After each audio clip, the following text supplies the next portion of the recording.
plus grands entrepreneurs sont des artistes? Moi je pense que les plus grands entrepreneurs sont clairvoyants. C'est-à-dire qu'ils ont une sensibilité à l'invisible qui est immense, que la fin en soi, elle vous fasse pas plus de mal que de bien. Comment c'est possible que, parce que notre grand-père en 1923 a vécu tel drame, ça impacte son arrière-petite-fille en 2025? Aujourd'hui, on est dans une société où justement, on veut du sens à tout, on cherche un pourquoi à tout. Quand ce sera le moment juste, il va se passer quelque chose dans sa vie. La chose la plus thérapeutique qui soit sur cette planète, et de loin. C'est-à-dire que moi j'ai vu des femmes faire des enfants seules et se transformer. Tout ce qui nous arrive, même si nous on ne comprend pas, même si nous on n'est pas ok avec ce qui se passe, tout a un sens. Je dirais même que tout est juste. Moi par contre je pense que tout le monde sait tout. Je pense que tout le monde est conscient de tout. Tu peux mentir aux autres mais tu peux pas te mentir. On est ensemble sur un chemin de guérison mais je tiens à dire quand même que c'est toujours les gens qui se guérissent eux-mêmes. Tu n'imagines pas à quel point ce que tu dis va résonner avec une partie des gens qui vont écouter.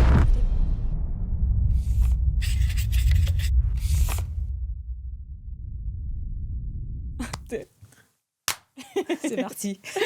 Je suis très heureuse de te recevoir aujourd'hui sur Vision Talk. Ça faisait un moment que j'attendais notre échange. Bienvenue.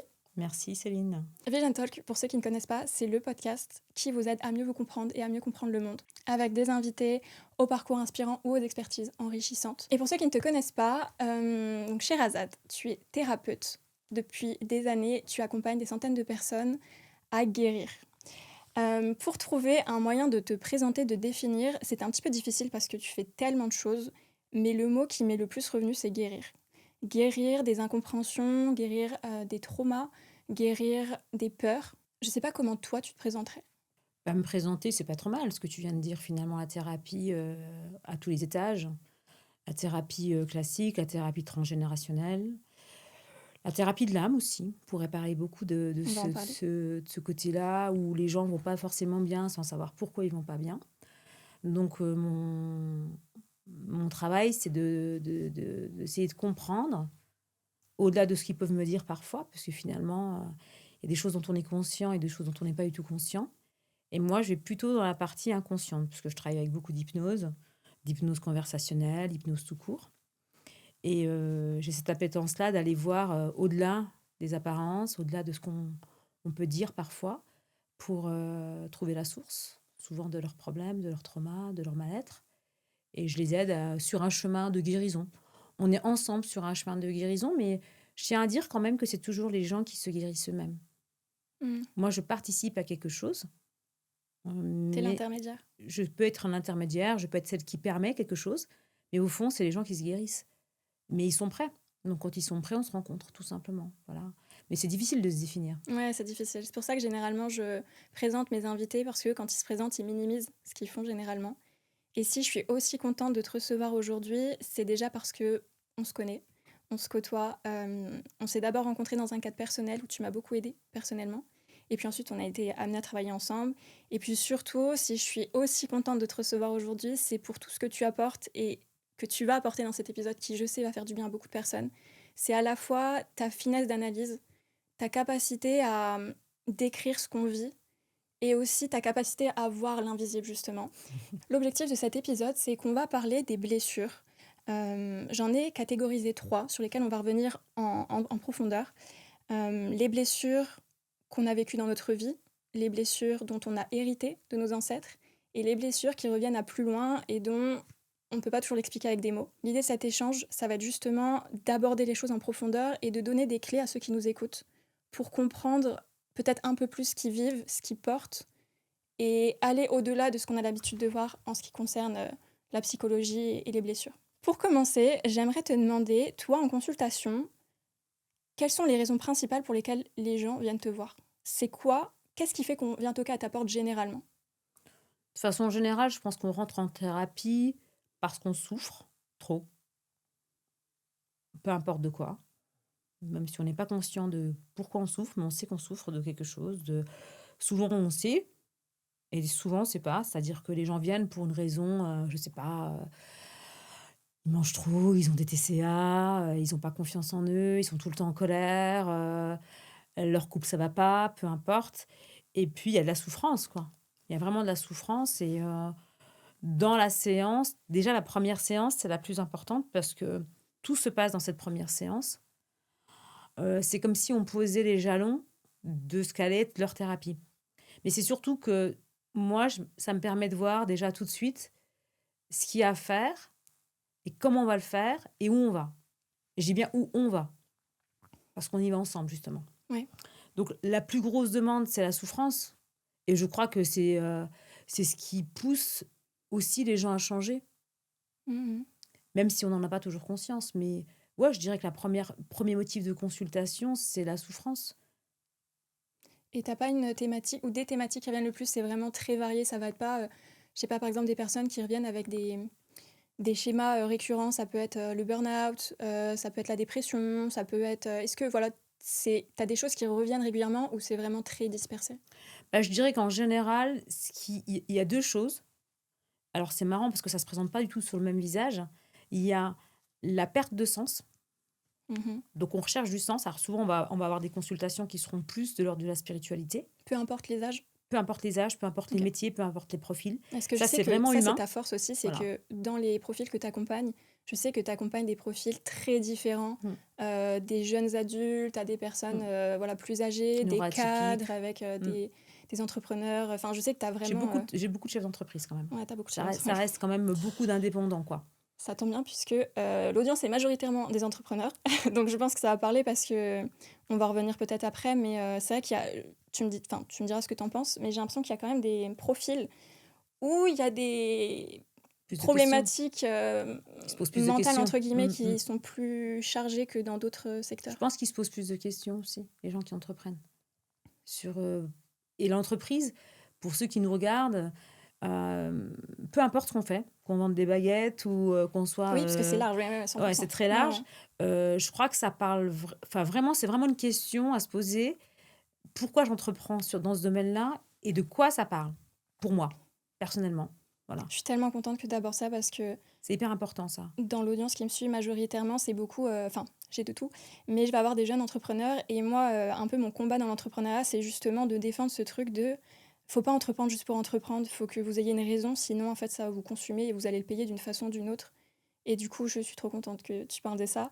Je pense qu'on pourra revenir dessus un peu plus en détail, même si c'est super intéressant. J'ai déjà envie de rebondir sur plein de choses. Mais juste pour se dire que quand tu entreprends jamais par hasard dans un environnement ou un autre. Il y a pas, même si que ça marche ou que ça marche pas. Évidemment, quand ça marche, c'est formidable. Mais si ça marche pas, ça veut quand même dire quelque chose de toi. Ouais, Et c'est ce que je dis aussi. Merci. voilà, les entrepreneurs qui nous écoutent, ou même pour les autres, hein, même parce qu'on peut être entrepreneur aussi dans des passions. Ouais, C'est pas 100%. forcément pour faire de l'argent. C'est juste avoir envie de, je sais pas moi, de dessiner, de cuisiner. Moi, j'ai beau être thérapeute, j'adore cuisiner, par exemple, et je refais des recettes. Je refais des recettes de tête parce que c'est mon truc aussi, mais c'est de la créativité finalement. Mais je pense que les plus grands entrepreneurs sont des artistes. oh ben moi, je pense que les plus grands entrepreneurs sont clairvoyants. C'est-à-dire qu'ils ont une sensibilité à l'invisible qui est immense. Et qui ne se rendent pas compte. Et qui ne, mais en plus, il y a pas mal d'hommes, donc souvent, il n'y a pas cette connexion aux émotions. Mais il y a une volonté. Certains quand même. Il y a une voilà. volonté. Mais souvent, il y a quelque chose de l'ordre de la clairvoyance, de la foi, de la spiritualité qui est déjà très présente. Et c'est marrant comme ils y vont beaucoup en vieillissant. Beaucoup plus ils se rapprochent de ça en vieillissant parce qu'il y a moins d'ego aussi, je pense, moins d'orgueil. Et puis la deuxième cause pour laquelle les gens consultent, je n'avais pas terminé tout à l'heure, c'est qu'effectivement, cette perte de sens est sur l'âme de fond, je dirais, un fond de dépression plus ou moins déclaré. Ouais. Voilà. Et qui souvent, quand on perd du sens, ça donne un petit peu de dépression parce que c'est une perte de goût, d'envie qui va aussi générer chez nous une anesthésie des sens, quoi. On ne sait pas pourquoi on est là, on ne sait pas pourquoi on fait ça, on n'est pas forcément heureux. Et pourtant, on va se dire qu'on a tout. Et les gens arrivent en disant je ne sais pas pourquoi je ne vais pas bien. Et je dis ok, c'est génial. C'est beaucoup plus facile quand ils ne savent pas que quand ils savent pour moi. Donc voilà. Et on avance ensemble et c'est un chemin magnifique. C'est un chemin magnifique parce que on va vers une espèce de clarté de l'esprit, de la vie et tout paraît beaucoup plus simple. Donc je pense beaucoup plus léger, c'est ça surtout. En fait, on arrive vers une forme de liberté qui est une liberté du cœur, quoi, une liberté de l'âme, pas une liberté de claquer 50 000 € dans une montre, on s'en fout en fait en vrai. Et ça rend les gens vraiment légers. Parce que je sais les gens qui vont regarder, Mais c'est bien d'avoir des montres à 50 000, hein, c'est ok. Hein. Moi, j'adore le luxe, hein, je vais pas cracher là-dedans. Que ce soit pas un manque à combler, quoi. Que ce soit surtout que la fin en soi, en fait, elle vous fasse pas plus de mal que de bien. C'est surtout ça, parce qu'on peut perdre aussi beaucoup d'énergie à vouloir absolument telle voiture, absolument telle maison, absolument tel matériel qui finalement, une fois qu'on l'a, on se dit: «Bah, non, c'était pas ça, quoi». Et ça, Et c'était c'est beaucoup d'énergie et j'ai peut-être même perdu des personnes en route que j'aimais, c'est dommage. C'est dommage. je c'est enfin, tu n'imagines pas à quel point ce que tu dis va résonner avec une partie des gens qui vont écouter parce que justement, je sais qu'il y a une partie qui ont sacrifié des années de leur vie C'est avec cette sûr, mentalité de, je sacrifie, 3, 4, 5 ans de ma vie pour avoir, la Porsche devant la maison et cetera ou et au bout des plus, ouais. 5 ans, ils tombent en dépression parce qu'ils se rendent compte qu'ils sont pas plus heureux et qu'ils ont perdu du temps avec leur famille. Donc je sais que ce que tu dis va énormément Mmh, résonner et j'ai très hâte qu'on aille en profondeur sur les différents types de blessures mmh. qui, sont méconnus, je pense, du grand public. Mais avant qu'on aille un peu plus dans le détail, je voulais également te demander, aujourd'hui on est dans une société où justement, et c'est la nature humaine, mais encore plus dans notre société actuelle, où on veut du sens à tout, on cherche un pourquoi à tout. Très bonne question. Est-ce que, est-ce que connaître le pourquoi, c'est toujours utile? Et est-ce que connaître la cause de notre souffrance est, comment dire? Est-ce que connaître la cause de notre souffrance suffit à aller de l'avant? Alors je vais te surprendre, le pourquoi est pas du tout utile. Bien au contraire, il ajoute C'est pour du ça que con je te le il demande. ajoute du contrôle et de l'angoisse. Le comment est un petit peu plus intéressant. Alors le pourquoi et le quand n'est pas du tout intéressant parce qu'il amène du contrôle, il amène de la tension, de la pression et là où il y a du contrôle, il y a pas d'harmonie. C'est-à-dire que tu peux pas être sereine, quoi. Ça, c'est une première chose. Moi, j'en ai enfin, la cause, elle m'intéresse un peu en constellation familiale parce qu'elle permet de dénouer quelque chose et de pacifier quelque chose dans le système familial de la personne. On va revenir après pour les constellations familiales Voilà, pour ceux qui mais restent. en thérapie, classique ou en accompagnement, parce qu'on va pas c'est pas que de la thérapie, c'est aussi un accompagnement et moi, il y a des gens qui viennent me 100%. voir qui vont très, très bien dans leur vie, tout va très bien, mais ils sont en quête de quelque chose et ça va Et dire plus quoi, mais d'harmonie, voilà, d'équilibre, de paix. il y a quelque chose, ils sont en recherche, quoi, Ouais. voilà. Donc le pourquoi est pas très intéressant. En revanche, c'est où on va. On revient toujours au chemin, à la destination, où on va et comment on y va. Et ça, ça libère. Ça libère vraiment parce que le pourquoi, le sens, et cetera, souvent, on l'a en faisant. C'est quelque chose que je dis souvent, c'est que on n'est pas, on devient. Moi, je suis pas thérapeute, je suis devenue thérapeute. Mais avant de travailler, avant d'être, au cabinet, 10 heures par jour, j'étais une femme parmi tant d'autres qui était, une femme parmi tant d'autres, une mère, une épouse, enfin voilà, quoi. Et je pense que c'est des fois en faisant qu'on devient et je crois que le chemin, on revient sur ce mot de chemin qui, moi, à mon sens, on est tous toujours un petit peu plus ou moins guidés. C'est juste une capacité à écouter, en fait. Et peut-être que si on va un peu plus loin, mon travail, ce serait de dire: «Je vais vous apprendre à vous écouter». Parce que nul n'est meilleur pour lui que lui-même. Mhm. Personne ne va vous apporter une meilleure Oui, oui, guidance que oui, oui. vous-même. Et ça, c'est une de tes forces et c'est aussi une chose C'est qu'on a en évident. commun, je trouve, c'est de donner la souveraineté aux gens, en fait, de retrouver Ah leur ouais, total. indépendance, de pas leur dire ce qu'ils doivent faire, mais Non. de se reconnecter justement à soi pour Mmh. entendre ce qu'ils doivent faire. Mm. Et même si de temps en temps, tu dois dire ce qu'ils doivent faire, comme quelque chose qui serait de l'ordre de l'injonction, c'est parce qu'ils sont perdus, vraiment perdus. Et ça arrive, hein. Ouais, On a bien tous sûr. des moments perdus dans notre Oui, et vie. puis on a besoin de certitude, Et oui. là, je leur dis surtout, vous prenez aucune décision importante. Là, en ce moment, vous n'êtes pas dans votre état normal. Aucune décision importante. C'est très important de rien prendre d'important en ce moment. Voilà, faites du rien, comme je leur dis. Faites du rien. Faites-vous plaisir. Allez vous faire masser, je sais pas. Baladez-vous, buvez des coups, mangez. Je rigole parce que c'est ce que tu m'as dit il y a 3 jours. Faites du rien.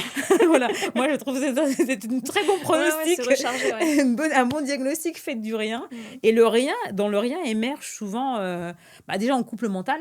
Ouais. C'est-à-dire que la grande souffrance aujourd'hui, c'est quand même d'avoir tout le temps, d'être toujours dans notre Le tête. mental, ouais. Voilà, d'être toujours dans la peur, dans l'anticipation, dans ce qu'on doit faire. Et trop de questions, finalement, qui nous envahissent et qui nous pourrissent la vie. Et le fait de rien faire, parfois, émergent les solutions. Les solutions émergent, en fait. Ces solutions à ça. Pas Ah, les mais c'est solutions sûr. qu'on entend chez les Ah, autres, c'est ouais, sûr. bien sûr. Donc, quand je dis du rien, c'est pas de réseaux sociaux, hein. Ouais, ouais, ouais, coupé. J'insiste. Ouais, ouais, c'est Hein, important. rien, c'est pas d'écran, hein, pas de livre forcément, mais rien, du rien. Pas de livre? Non. Ah ouais? Mm. Ou si vous voulez des livres, des livres qui racontent des histoires, pas des trucs de développement perso ou de Ah psychologie, oui, oui, oui, bien sûr, des romans, moi, je des pense. romans, voilà. Oui, oui, oui, Voilà. des Mais des romans, choses c'est qui idéal. racontent des histoires. Mm. Souvent, Ouais. c'est thérapeutique, les histoires. Ouais, 100%, ça Voilà. te met dans un état méditatif. Oui, oui, et puis l'histoire, elle parle toujours de quelque chose qui nous concerne nous, même si on ne le sait pas au début. Mm, On mm, le sait mm. après. Ah, je suis tellement contente d'échanger. En vrai, c'est que le début, mais j'ai trop hâte qu'on aborde tous les sujets. Avant qu'on rentre vraiment dans la grande partie du podcast, je voudrais quand même te poser cette question qui, je pense, est importante. C'est Pourquoi est-ce qu'on répète les mêmes schémas sans les comprendre ou parfois même quand on les comprend? Parce que c'est inconscient. Et quand on en a conscience, pourquoi est-ce que Ça on suffit répète les pas. mêmes schémas? Est-ce qu'il y a une notion de jusqu'à ce qu'on comprenne la leçon, Je pense que jusqu'à ce qu'on soit prêt? Tu vois, là, je pense par exemple à un ami récemment qui va se reconnaître, je pense. on l'embrasse. Ça fait des années qu'il répète des mêmes schémas répétitifs dans ses relations Hein? amoureuses. Comme beaucoup de gens, ouais. Il le sait, Mmh. mais il était pas prêt. Là, il a fait le pas, je suis trop fière de lui. Mais il était pas prêt à casser cette boucle. Et du coup, il retombait tout le temps sur les mêmes Profil. femmes qui étaient dans cette dépendance affective, dont lui il souffrait alors que lui il rêve de liberté. Et en fait, quand on discutait, etc., il me disait juste, oui, mais je suis pas prêt. Je disais, ok, mais c'est pas grave, quand tu seras prêt, tu seras prêt. Il a été prêt. Mais du coup, qu'est-ce qui fait qu'on répète des mêmes schémas? Donc là, on parle de relations amoureuses, mais ça peut être dans tout. Ça peut être des schémas alimentaires, des schémas Professionnel, de sabotage, de burn-out. Je connais bien le sujet. de relation, comment on relationne, comment on est en relation avec les gens. Mm, mm, mm. Ouais. Mais qu'est-ce qui fait que ça se répète, même quand on en a conscience, en fait? Ah, ce qui fait que ça se répète, c'est inconsciemment, tu es plus ou moins programmé. Alors ça peut être quelque chose que tu as vécu très petite, dont tu ne te souviens pas forcément. Ça peut être quelque chose qui est irrité. Tu as vu ta mère faire, J'adore. Tu fais la parfaite transition pour tu ce qui as va vu arriver. ton père faire, tu as vu ta grand-mère faire. Donc c'est hérité, c'est pas forcément acquis, c'est hérité, on te l'a transmis. Et puis après, la conscience ne suffit pas. 100% des gens qui fument savent que ça donne le cancer. C'est-à-dire que tout le monde a conscience que fumer donne le cancer. Et 100% des gens qui fument sont intelligents. Je veux dire, il n'y a pas de problème d'intelligence dans les gens qui fument, tu vois. Et bien, pour autant, on fume. Les Mm. gens fument. On boivent ou prennent de la drogue ou que sais-je. 100% des hyperphages savent que manger, ça va les faire grossir. Pourtant, ils mangent. Parce que ça suffit pas d'avoir conscience. Tu as 3 étapes. La première étape, c'est prise de conscience. Comme tu dis, ton ami a dit, non, j'en peux plus de ce schéma répétitif, je suis au bout du rouleau, il faut que je change quelque chose. Ok. Il est dans la première étape. Il en a encore 2 autres, qui sont les plus importantes et les plus douloureuses souvent. La première étape, c'est de prendre conscience de quelque chose. Quand tu as pris conscience de quelque chose, il y a souvent, tu te rends compte que tu n'as pas ton libre arbitre, tu n'as pas ta liberté de pouvoir agir comme tu veux, que tu es régi par quelque chose de plus fort que toi, c'est ton inconscient. Il peut être personnel, il peut être familial, sociétal, l'inconscient en général. Voilà. Et après, une fois que tu as pris conscience, tu vas accepter que tu as un problème. Genre, tu vas accepter que tu as un problème avec les femmes. Bah oui, mais ça vient d'où? Peu importe, mais tu as un problème avec les femmes, en fait. Et une fois que tu as accepté, tu peux commencer à transformer les choses. Et là, c'est avec des outils. Ça Des peut être de la décisions. thérapie, ça peut être prise de décision, mais ça peut être aussi quelque chose de beaucoup plus doux. Hein. Ça peut être se mettre au sport, ça peut De être... l'action, en tout cas. Faut qu'il y ait de l'action. Il n'y a pas de guérison Sans sans action. action. Ça, c'est un gros sujet aussi Et ça dont passe on par va le revenir corps. vers la fin. Ouais, Ça passe forcément par le corps. Ok. Voilà. C'est pour ça que la méditation apporte des choses incroyables, le sport apporte des choses... ça passe par le corps parce que pour moi, l'inconscient est dans le corps. On pourrait dire que c'est l'âme, quoi, en fait. Et puis c'est l'énergie qui circule. On va revenir dessus Mmh. un peu plus en détail à la fin. Mais du coup, c'est génial parce que tu fais la parfaite transition sur le gros sujet que je vais aborder avec toi, en fait. Ça va être vraiment d'aller en profondeur sur ces blessures, en fait, et que ceux qui nous écoutent puissent soit comprendre, soit s'identifier, ou soit reconnaître tout simplement ce qu'ils vivent. Que dans toutes les relations, toutes les relations, en fait. Tout est une question de relation. La première relation, c'est celle qu'on a avec sa mère, évidemment. Et c'est celle qu'on aura avec soi après. Mais celle-là, elle va générer toutes les relations qu'on va avoir. Donc, il y a un truc qui est important de comprendre, c'est que quand on rencontre quelqu'un, une situation, à 100%, c'est un effet miroir. Toujours. Jamais vous allez être face à quelqu'un de violent si vous, dans votre histoire, il n'y a pas de la violence aussi, etc. Toujours pareil, vécu ou hérité, peu importe. Donc, en fait, tout est miroir. Donc, à chaque fois que vous rencontrez une situation, elle vous parle de vous. Comme un travail, comme ce qu'on disait tout à l'heure en fait, dans le fait d'entreprendre. Donc, gardez bien en tête ça. Tout est relation. Et donc, si on devait travailler que sur une relation, on travaillerait sur la relation qu'on a avec soi-même. Parce que celle-ci, elle va générer toutes les autres. Toutes les Tout part autres. de soi, Et bien toutes sûr. les autres. Tout part de l'intérieur. Tout part de comment on est en contact avec soi, comment on se vit, comment on prend soin de soi, comment on se respecte. Comment on se respecte, comment on est dans l'écoute, la vraie écoute pour soi. De son corps, oui. Voilà, de son corps, de nos vrais besoins. Hein, soit de dormir, de manger. De ralentir. De ralentir, Ce tout que simplement. beaucoup de personnes n'osent pas écouter, surtout dans une société très productivité, surtout en France, en fait, surtout en Tout Occident. va vite. Hein. Oui, exactement. Il faut que tout aille très vite. Il y a beaucoup de personnes qui ont du mal, justement, à écouter leur corps, en fait. Écouter de...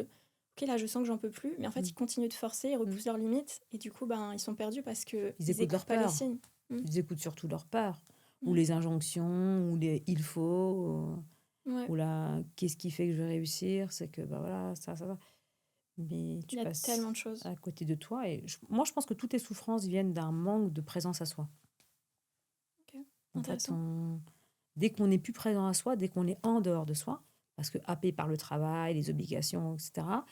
Et en fait, se recentrer sur soi, être avec soi, donc seul, vraiment seul, hein, je le redis, sans écran, sans téléphone, sans rien. C'est ça, c'est ça qui est le plus dur parce que pour beaucoup de gens, ça génère aussi beaucoup d'angoisse. Ah oui, oui, bien sûr. Donc Bah, on c'est plein est, d'informations en plus. donc on peut être aussi le faire, tu disais, d'être dans l'action. Mais moi, je pense que le faire est aussi un signe pour moi de fuite. Ah oui, oui, bien sûr. Mm. Non, je parle du faire dans la guérison, mais je pense Mm. que quand on est dans un état d'anxiété ou de surplus, oui, c'est important de ralentir 100%, Ah bah, de revenir à de ne l'essentiel rien, en fait. du faire du rien. Ouais, de faire du rien, On de en revenir à revient l'essentiel. à... Marcher dans la J'allais être une marque de nature. fabrique, faites du rien. J'adore, Faites, j'investis. faites absolument rien. Mettez-vous sur une terrasse, regardez les gens passer. Ouais, c'est vrai. Ah, j'adore. Aller dans un parc, regarder Ah oui, les oui, oiseaux. oui. Bah, moi, mon meilleur moment de la semaine, c'est quand je suis dans un salon de thé et que je suis là et que je regarde les gens. C'est Mhm. le meilleur moment de ma semaine. Pourtant, j'adore ce que je fais, hein, Ouais, mais bien sûr, mais des moments de recharge. parce que je sais que je médite. Mhm. Ouais, bien sûr. Bien sûr, bien sûr. Donc, tout ça, c'est la parfaite transition pour venir sur la grande partie du podcast où on va revenir plus en détail sur les familles de blessures. Le but, c'est pas de catégoriser, mais c'est en tout cas de donner des clés pour que chacun puisse comprendre qu'il y a des choses inconscientes, qu'il y a des choses... Alors, on est responsable de tout, mais on n'est pas non plus responsable... Oh non. En fait, de trouver la subtilité de... On n'est pas responsable de tout ce qu'on subit parce qu'il y a des choses qui sont au-dessus de nous. On va revenir sur tout ça en détail. Parmi ces trois grandes familles de blessures, en tout cas que moi je perçois par rapport à ce que j'ai expérimenté ou ce que j'ai appris ou ce que j'ai appris avec toi en fait, tu me diras ce que t'en penses si ça te paraît juste, mais pour moi il y a vraiment les blessures que j'appelle les blessures vécues, c'est-à-dire les blessures qui sont relatives à notre histoire personnelle, donc ça peut être notre enfance, notre éducation, nos croyances, notre environnement. Il va y avoir les blessures transgénérationnelles, donc c'est-à-dire vraiment les blessures dont on a hérité sans le savoir et sans le vouloir, des poids qu'on porte de génération en génération qui nous mettent des barrières dans notre vie sans qu'on le comprenne. Et enfin, les blessures à un niveau plus subtil encore, plus haut, les blessures karmiques, qui viennent d'autres choses dont on va revenir. Est-ce que ça te paraît juste qu'on aborde ces trois catégories ? Ce serait juste. Donc pour commencer, les blessures vécues, c'est-à-dire celles qui viennent de notre expérience, de notre histoire de vie. Donc ça peut être, c'est plus les blessures psychologiques que la plupart des gens connaissent, entre guillemets, même si il y a beaucoup quand même... En fait, c'est bien la société dans laquelle on est, en tout cas l'ère dans laquelle on est, parce que les gens s'intéressent de plus en plus à la santé mentale, au développement personnel et tout, mais il y a aussi beaucoup de bullshit, on va pas se mentir. Mais du coup, dans ce que je mets blessure vécue, ça va être, quelqu'un qui n'arrive pas à ralentir justement parce que il a besoin de se sentir utile ou de se sentir valorisé parce qu'il n'a pas été valorisé quand il était enfant par son père ou sa mère. Enfin, voilà, ce type de blessure-là, en fait, liée à notre vécu. Comment... Déjà, avant de poser la question, est-ce que... toi, quand je dis blessure vécue, donc relative à notre histoire, lesquelles tu as en tête ? Lesquelles tu vois le plus en cabinet Est-ce que ça va être, je sais pas, des blessures... bon, là, je pense un peu à Lise Bourbeau, c'est les blessures abandon, injustice, mais toi, c'est lesquelles que tu vois le plus dans ton cabinet ? Qu'est-ce qui revient le plus ? Est-ce que c'est le besoin de reconnaissance ? Il y a deux choses. Il y a souvent des mères défaillantes, pas aimantes. Et Mais- dont on parle très peu. Bah, en cabinet, on en parle beaucoup parce que c'est souvent. Non, mais je parle d'un point de vue de la masse. On dit Ah souvent oui. les pères absents, Ah là là. mais on parle pas aussi du côté Non, non. maternel. Beaucoup de mères défaillantes, dépressives, qui voulaient pas d'enfants mais qui en ont eu quand même, qui ont été pas forcément physiquement mais psychologiquement très maltraitantes, très humiliantes, très castratrices, surtout chez les hommes. Rigide. Chez les hommes, on retrouve ça. Donc après, évidemment, ça biaise complètement le rapport qu'ils ont aux femmes. Donc s'ils règlent pas ça, ils régleront jamais leur relation avec les femmes. Et aussi à l'argent, non ? À la fidélité. Est-ce que le lien réussite peut être lié à l'amour qu'on a reçu ou pas assez reçu de la mère ? Alors, la reconnaissance au sens large du terme, C'est elle le est père ? liée au père. Oui. Voilà. Mais le truc matériel, Ben, c'est le père. c'est le L'argent, père c'est le aussi ? père. Ok. La carrière, c'est le père. Tout le côté droit, c'est le père. Ok, C'est le l'homme. masculin, quoi. Ouais, ok. Mm. Ok. Et du Et coup, là, les hommes, je dirais, c'est plus... Alors, des pères abusifs, bien sûr, il y en a, hélas. Violents, il y en a aussi beaucoup, et puis après, ça peut être, des pères qui sont pas des pères, en fait. C'est-à-dire, bah, tu as le père copain, tu as le père, qui te raconte toute sa vie, qui te prend pour sa confidente, donc si tu es en couple avec ton père, tu peux pas être en couple avec ton mec. Tu as toute cette catégorie de gens qui confondent, en fait, qui sont dans une parentification de leur enfant et en fait ou des mères qui s'habillent comme leur fille, quoi. Oui, Voilà, oui, tu oui. vois? Elle est en concurrence avec sa fille, donc Et du coup, comment quelles sont les conséquences sur la personne quand on a eu, un père absent ou une mère, défaillante ou ce genre de choses? En fait, c'est quoi les mmh, conséquences, on va dire, même s'il y en a énormément, mmh j'imagine, et que c'est très, propre à L chacun? Chez les hommes qui ont manqué d'une mère, affectueuse et cetera, qui ont manqué d'affect au niveau de la mère, ça va être des hommes qui vont être, infidèles, très infidèles. Ils ont un rapport à la femme qui est, ben, ils la détestent en fait, hein, mais ils vont pas régler leur compte avec leur mère parce que ça, ils en ont pas conscience. C'est pas qu'ils veulent pas, hein, c'est que souvent ils en ont pas conscience. Donc ils font souffrir toutes les femmes de leur vie, en fait. Ça, Et c'est un classique. une femme qui a eu une mère défaillante, est-ce que c'est les mêmes conséquences ou c'est différent? Vu que Alors le une femme rapport, qui a une mère défaillante, elle va adorer sa mère souvent. C'est ce qu'on retrouve chez Marie-Estelle Dupont. Tous les enfants aiment leur mère, hein, c'est logique, hein, et elle va avoir beaucoup de TCA. Ça, c'est un truc que tu vas retrouver. L'inceste aussi donne beaucoup de TCA.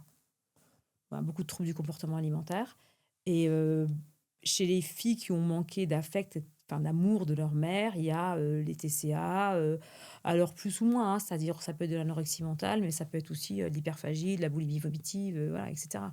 Ça, c'est vraiment un truc avec la mère. Les troubles du comportement alimentaire ont souvent un rapport avec la mère. Et puis le manque du père, eh ben, c'est vraiment un manque de reconnaissance, un manque de ce que j'appelle moi la verticalité chez les hommes. C'est vraiment ce côté où ils sont hyper ancrés dans leur sens de la protection de leur enfant et de leur femme. Vraiment ce côté qui met un cadre, sur qui on peut compter, qui est responsable. En fait, c'est des gamins, quoi. Ils grandissent pas.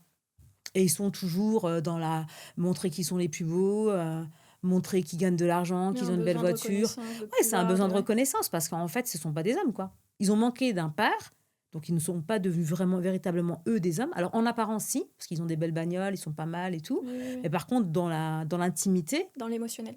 voilà, Il y a pas de c'est pas du capacité. tout des Mmh. gens c'est pas des gens du tout qui sont adultes et ils ont pas du tout grandi de ce côté-là. Donc c'est l'enfant intérieur qui fait un peu ce qu'il veut, quoi. Mmh. Ouais, Voilà. ouais. Et l'enfant intérieur, c'est bien quand tu es créative, mais sinon, dans la vraie vie, il faut être un peu adulte. Sinon, tu passes un petit peu à côté de tes enfants, à côté de ta responsabilité, et souvent à côté de ton couple d'ailleurs, parce que une femme, elle cherche pas forcément un enfant, elle veut un mari, quoi. En d'autres termes, tu vois, elle veut un homme, Mmh. quoi. Ouais, ouais. Voilà un peu ce que je peux moi te dire de façon très générale, parce Oui, que bien sûr, c'est il y a autant général de cas évidemment. que de voilà. Oui, oui, bien sûr. Mais c'est plus pour voir, voilà. Ça, c'est donc les blessures vécues liées à notre expérience de Là, vie. c'est conscient, Ouais, exactement. plus ou moins. Oui, oui, plus ou moins, mais Mm. comment, du coup, ces blessures, bon, on en a un petit peu parlé, mais comment ces blessures se construisent dans notre enfance et dans notre vie? Comment ça se... Est-ce que c'est des comportements qu'on subit de la part, justement, par exemple, de nos parents? Est-ce que forcément c'est lié à nos parents? Est-ce que toutes les blessures qu'on a dans notre vie actuelle sont forcément liées à notre éducation? Est-ce que ça peut venir aussi de notre environnement, de nos croyances aussi, beaucoup, je pense? Comment ça se construit en fait? Toutes ces blessures, le besoin de reconnaissance, le besoin, la peur de l'abandon, la peur, toutes ces choses en fait, comment elles se construisent? Bah, l'écosystème d'une personne, c'est quand même ses parents, hein. OK, donc pour toi, c'est vraiment Ah bah, écoute, quand tu es enfant, tu et dans ce dépends de ta cas mère quand tu viens au monde, souvent la figure d'attachement, c'est la mère quand même mmh et puis après la mère, elle est quand même en lien avec son mari en général ou son compagnon.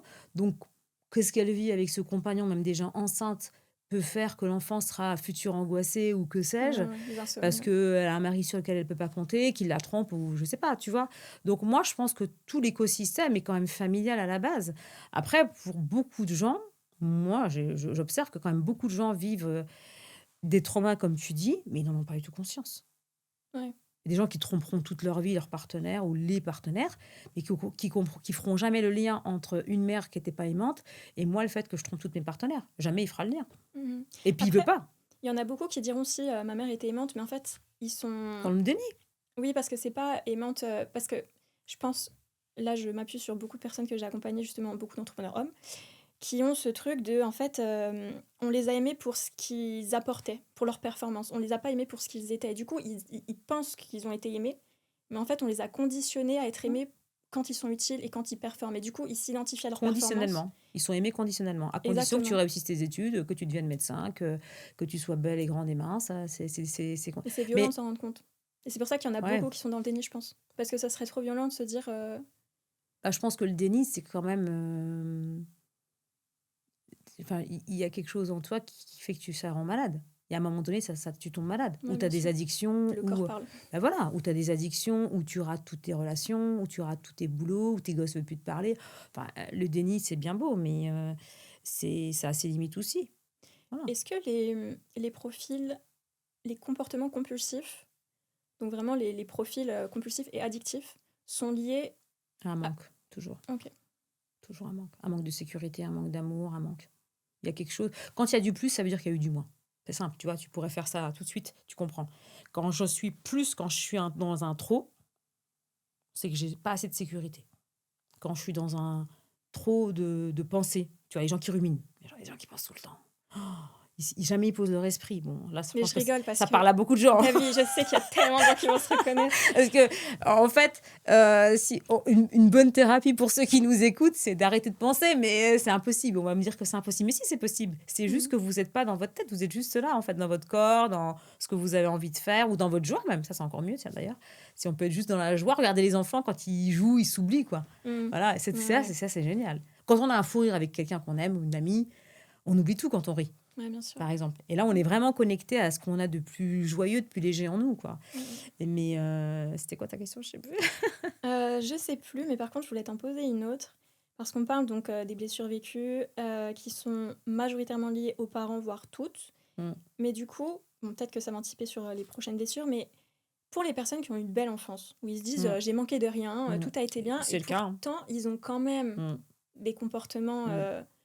Bon, là, je pense à un exemple, une femme que j'avais accompagnée qui a une soif de reconnaissance, de visibilité, de Maladie. pouvoir, alors qu'elle a vécu dans un amour, dans un cadre très sécurisant. Donc ma question, ce serait, est-ce qu'on peut avoir des traumas?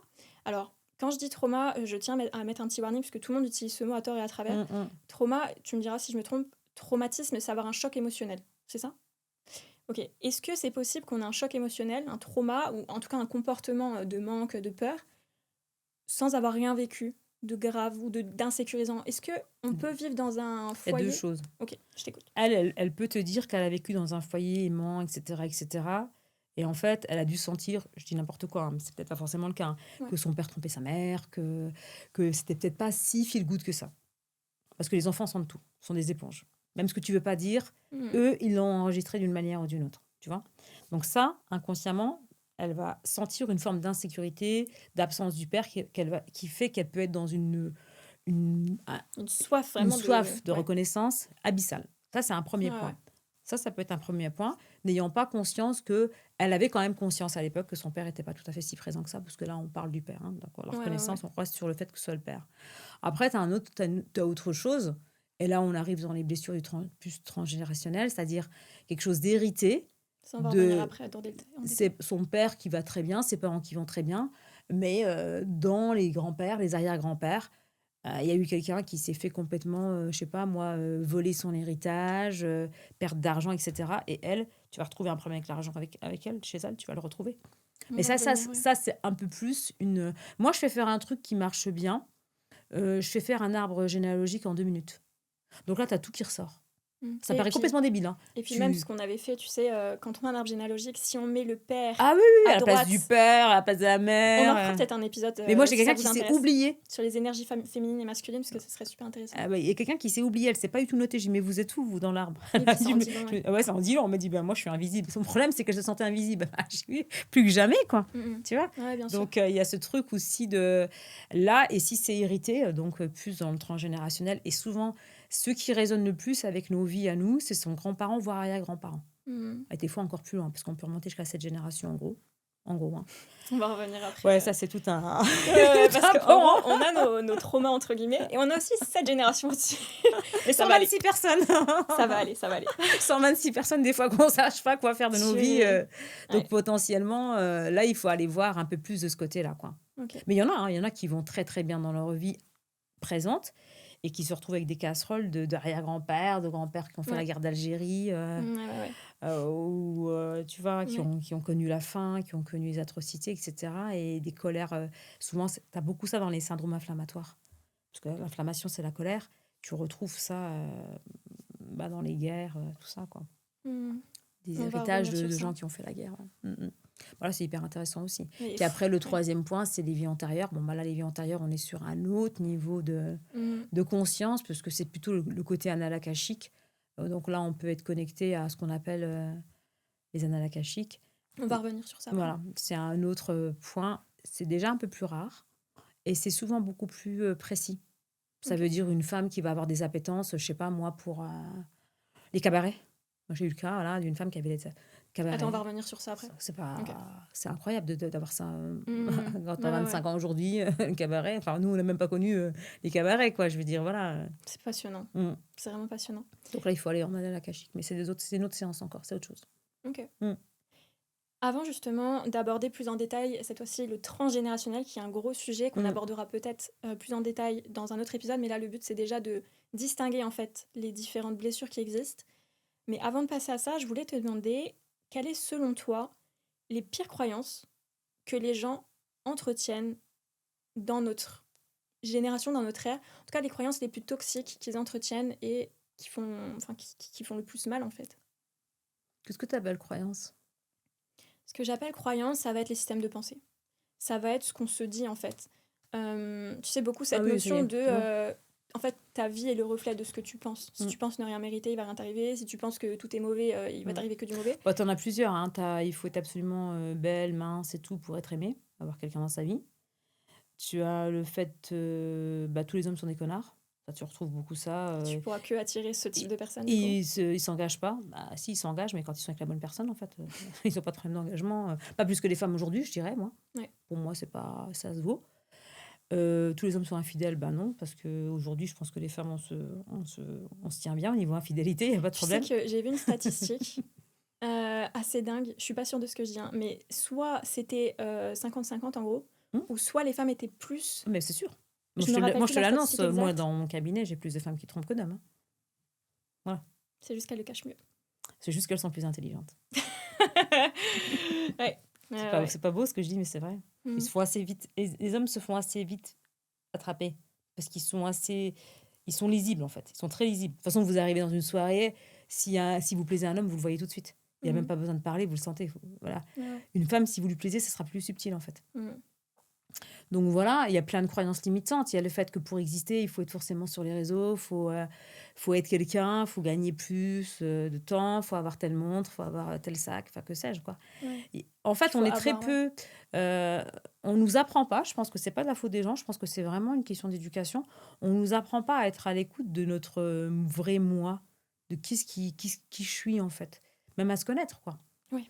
On avale des choses à longueur de temps, puis bon, les réseaux n'arrangent rien, qui sont pas du tout la réalité.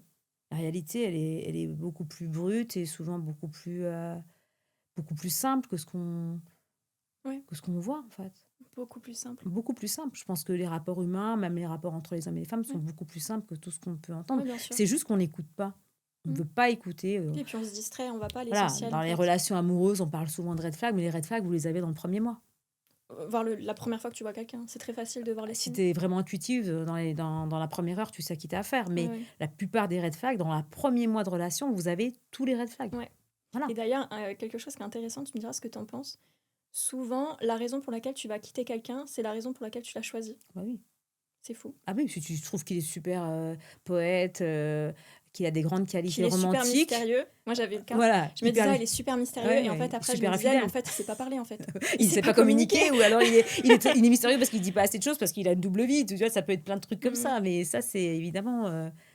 Oui, puis je crois que l'amour inconditionnel, quand même, entre un homme et une femme, c'est quand même très rare. Oui, c'est très rare. Et parce qu'il faut déjà avoir l'amour inconditionnel pour soi. Et je suis pas sûre. Aussi... Je suis pas sûre. Ouais. Donc, moi, je crois pas qu'il faille travailler sur soi pour rencontrer la bonne personne. Ok, alors attends, là tu spoil parce qu'on va en parler. Mais ouais, faut avoir confiance en soi, faut s'aimer, faut machin. Je crois pas. Je crois qu'il y a plein de gens qui rencontrent l'amour, le vrai, parce qu'ils le rencontrent, basta. Et c'est une histoire de chance, de hasard. Chance et hasard, c'est la même chose parce que le mot hasard vient de chance en arabe qui veut dire zar, donc c'est la même chose en fait. Mmh. Mais vraiment, l'amour, c'est quelque chose qui te tombe dessus. T'es ni prête, ni tu as travaillé sur ta confiance en toi, ni tu as fait ce qu'il fallait avant. Tu es là, il est là, et il se passe quelque chose que même toi, tu ne maîtrises pas du tout en fait, qui est plus grand que toi. Même lui, hein, il maîtrise pas du tout. Hein. C'est l'amour qui nous a...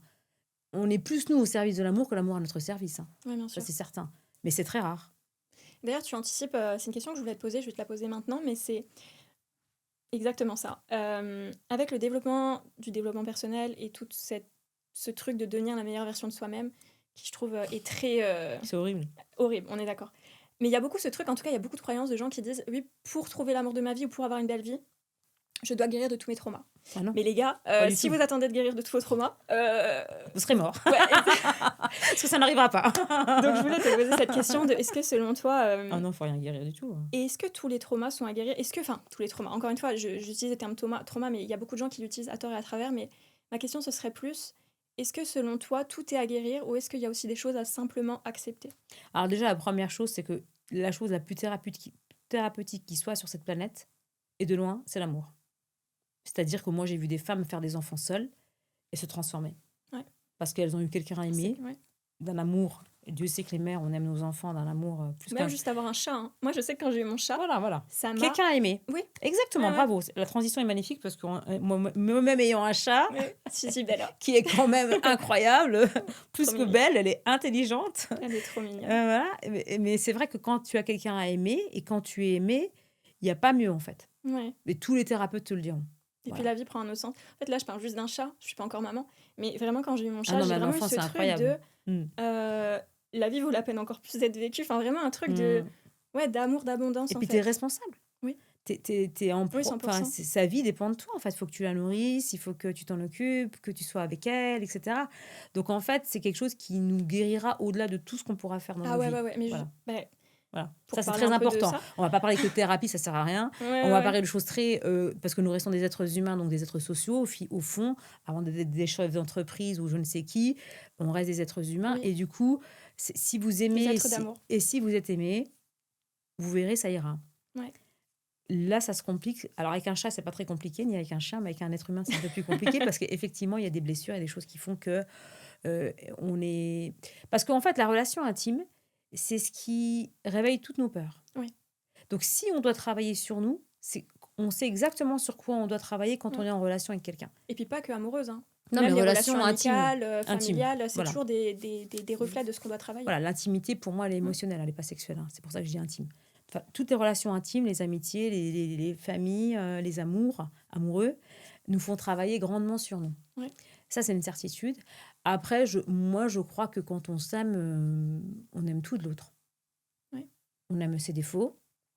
On aime... on comprend, pas au sens de la compréhension intellectuelle, mais on sent que quand il fait ça ou quand il dit ça, c'est ça qui résonne en lui. Donc, on va pas le prendre pour soi. Ouais. Ça change tout. Ouais. Ça change tout, en fait. Alors, pour moi, on n'a rien à guérir. Moi, je crois que la meilleure version de soi-même, elle est maintenant. Elle n'est pas demain. J'en peux plus des gens maintenant. qui disent dans 5 ans, je serai à mon prime. Je sais pas si tu connais cette expression, être à son prime. Non. En on gros, est à notre prime, là. Oui, on est au prime tout le temps. Moi, je peux être à mon prime dans 1 an, dans 40 ans. Je me le souhaite, en tout cas. Non, mais bien sûr. Non, pour moi, il y a... Voilà, si on peut être dans une relation équilibrée et surtout saine et bienveillante... Pour ça, il ne faut pas avoir d'attente, de manque à combler. En fait, ce que tu Pas dis, j'ai d'attente, l'impression que c'est vraiment... Ces relations existent quand il n'y a pas de manque ou de besoin. Et que du coup, c'est pas la configuration, parce que quand quelqu'un est dans un besoin ou dans une attente ou dans un manque incomblé, et ben en fait, tout ce que la personne est va réveiller ce sur quoi il a travaillé, et donc tous les défauts qu'il insupporte, c'est les défauts que lui-même a. Alors que j'ai l'impression que si on n'est pas dans cette configuration justement d'attente et que c'est juste purement du bonus, et ben comme tu l'as dit, on aime les défauts de l'autre parce qu'on aime les siens en fait. Oui, je crois que cette idée d'être dans son humanité, dans sa vulnérabilité, parce qu'au fond... Authenticité, ouais. L'authenticité, on a tous nos failles plus ou moins grandes, plus ou moins béantes, plus ou moins encore bien ouvertes. Mmh. Et l'autre qui nous aime, qui porte un regard sur nous aimant et bienveillant, et je souhaite un amour inconditionnel, il sait très bien que quand tu commences à être pénible parce que tu as peur qu'ils soient en retard et qu'ils te trompent ou quoi, c'est très bien que ce qui se joue là, c'est pas C'est pas qu'il va te tromper, c'est juste que toi, tu es en insécurité et que, à la limite, ça peut presque le faire rire, quoi. Ta Mmh. jalousie un peu excessive, maladive, ce besoin de te rassurer, on en a tous autour de nous, des gens comme ça. C'est un peu chiant, mais c'est drôle quelque part. Mmh. C'est un peu drôle parce qu'on voit bien que c'est un peu une enfant, quoi. Oui, mais c'est Donc, ça, en fait. il y a rien de grave. Après, je crois que ce qui est difficile, c'est quand ça fait vraiment trop souffrir la personne elle-même. Si la jalousie te rend malade, parce que ça arrive, hein, des gens qui sont malades de jalousie, d'envie, là, il faut consulter, quoi. Mmh. Là, faut pas voir ça avec ton partenaire, faut voir ça avec un thérapeute, quoi. Mmh. Voilà. 100%. Parce que tu as besoin de te rassurer à un point que personne ne pourra jamais te rassurer. En Mmh. vrai, c'est ça l'histoire. Donc, il faut que tu apprennes à trouver ta propre sécurité, en fait. C'est beau. On va passer à une grosse partie qui est passionnante, qui est encore pas connue ou méconnue du grand public. C'est l'héritage transgénérationnel, les blessures héritées. Donc, pour décrire, et je te laisserai aussi me donner ta vision et puis surtout approfondir tout ça, mais les blessures transgénérationnelles, c'est vraiment... Alors c'est fou, hein, pour ceux qui vont découvrir, c'est quelque chose qui est assez dingue, qui est vraiment dingue. Enfin, vraiment, bref. Les blessures transgénérationnelles, donc c'est toutes ces blessures qu'on a héritées de nos ancêtres, de génération en génération, d'un grand-père, d'une grand-mère, d'une tante éloignée, Mm. et qui sont, en fait, qui impactent notre vie sans qu'on le voie, sans qu'on le veuille. Mm. Ça peut être, vous savez pas pourquoi, vous faites tout ce qu'il faut, mais vous n'arrivez pas à faire réussir votre entreprise. Vous faites tout ce qu'il faut, mais vous enchaînez les relations toxiques à répétition, où vous tombez que sur des hommes, où vous avez la figure de la mère et pas de la femme, où vous avez des Mm. maladies qui reviennent sans cesse. On va en parler un peu de Les ça, des drames en maladies. général, Des choses qui reviennent dramatiques. et qui ne sont pas de Juste. notre vécu, qui Mm. sont des poids qui nous appartiennent pas. C'est quelque chose qui est assez fou, que je connais depuis quelques années, et d'ailleurs je vous conseille, on va parler de sujets assez particuliers qui sont difficiles à expliquer, mais je vous conseille de regarder la série Le chemin de l'Olivier sur Netflix, qui est une très bonne série, Troisième saison qui sort le 13 ou le 12 août, là. trop bien, Ouais, trop bien. on attend tous. On l'attend toutes. Mais du coup voilà, si le sujet vous intéresse, je vous invite à regarder cette série qui est exceptionnelle, et en fait qui met vraiment en lumière, et moi que j'ai pu expérimenter récemment avec toi, il faut vraiment le vivre pour le comprendre, c'est quand même dingue de se dire que il y a des choses qu'on vit. C'est parce que notre grand-père, en 1923, il a vécu quelque chose. Et donc ma question, ce serait, comment c'est possible que le vécu de nos ancêtres nous impacte aujourd'hui? Comment est-ce que c'est possible que sans même connaître notre arbre généalogique, ou même sans connaître l'histoire de notre famille, on puisse On n'a pas besoin. subir Mm. des choses qui ne nous appartiennent pas? Comment c'est possible que, parce que notre grand-père en 1923 a vécu tel drame, ça impacte son arrière-petite-fille en 2025? Alors déjà, tout est héritage. On va calmer le jeu. Tout est héritage, c'est-à-dire que tout est dans l'ADN. Et plus ça a été... Si tu as la couleur des yeux que tu as, ton intelligence, toutes tes appétences, tes qualités, elles te viennent de quelqu'un. Elles te viennent de quelque part. On revient, tout est dans l'ADN. Et ce qui est dans l'ADN, aujourd'hui on le sait, c'est les traumas. Et après, qu'est-ce qui fait que ça se rejoue dans ta vie à toi, mais pas celle de ta sœur, par exemple? Ça, personne ne le sait.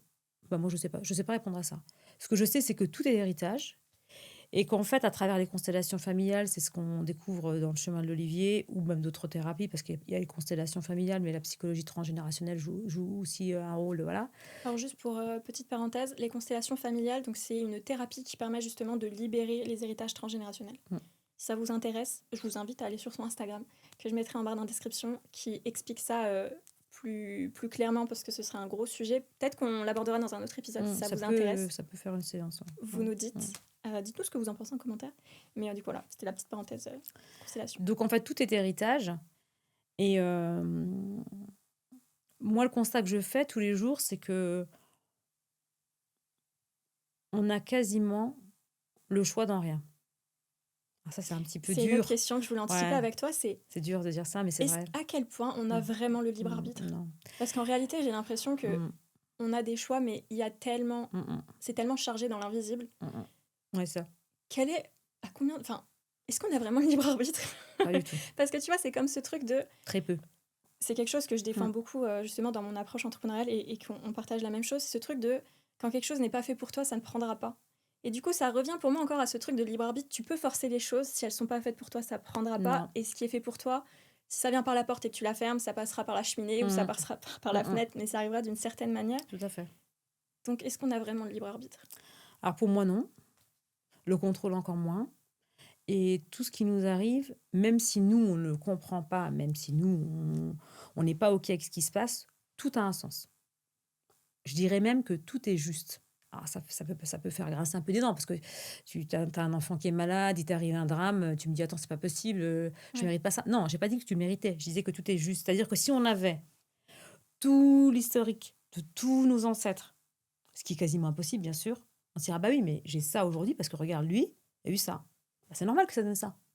Nettoyer Ouais. ce qui n'a pas été nettoyé. Et en fait, la famille est un système.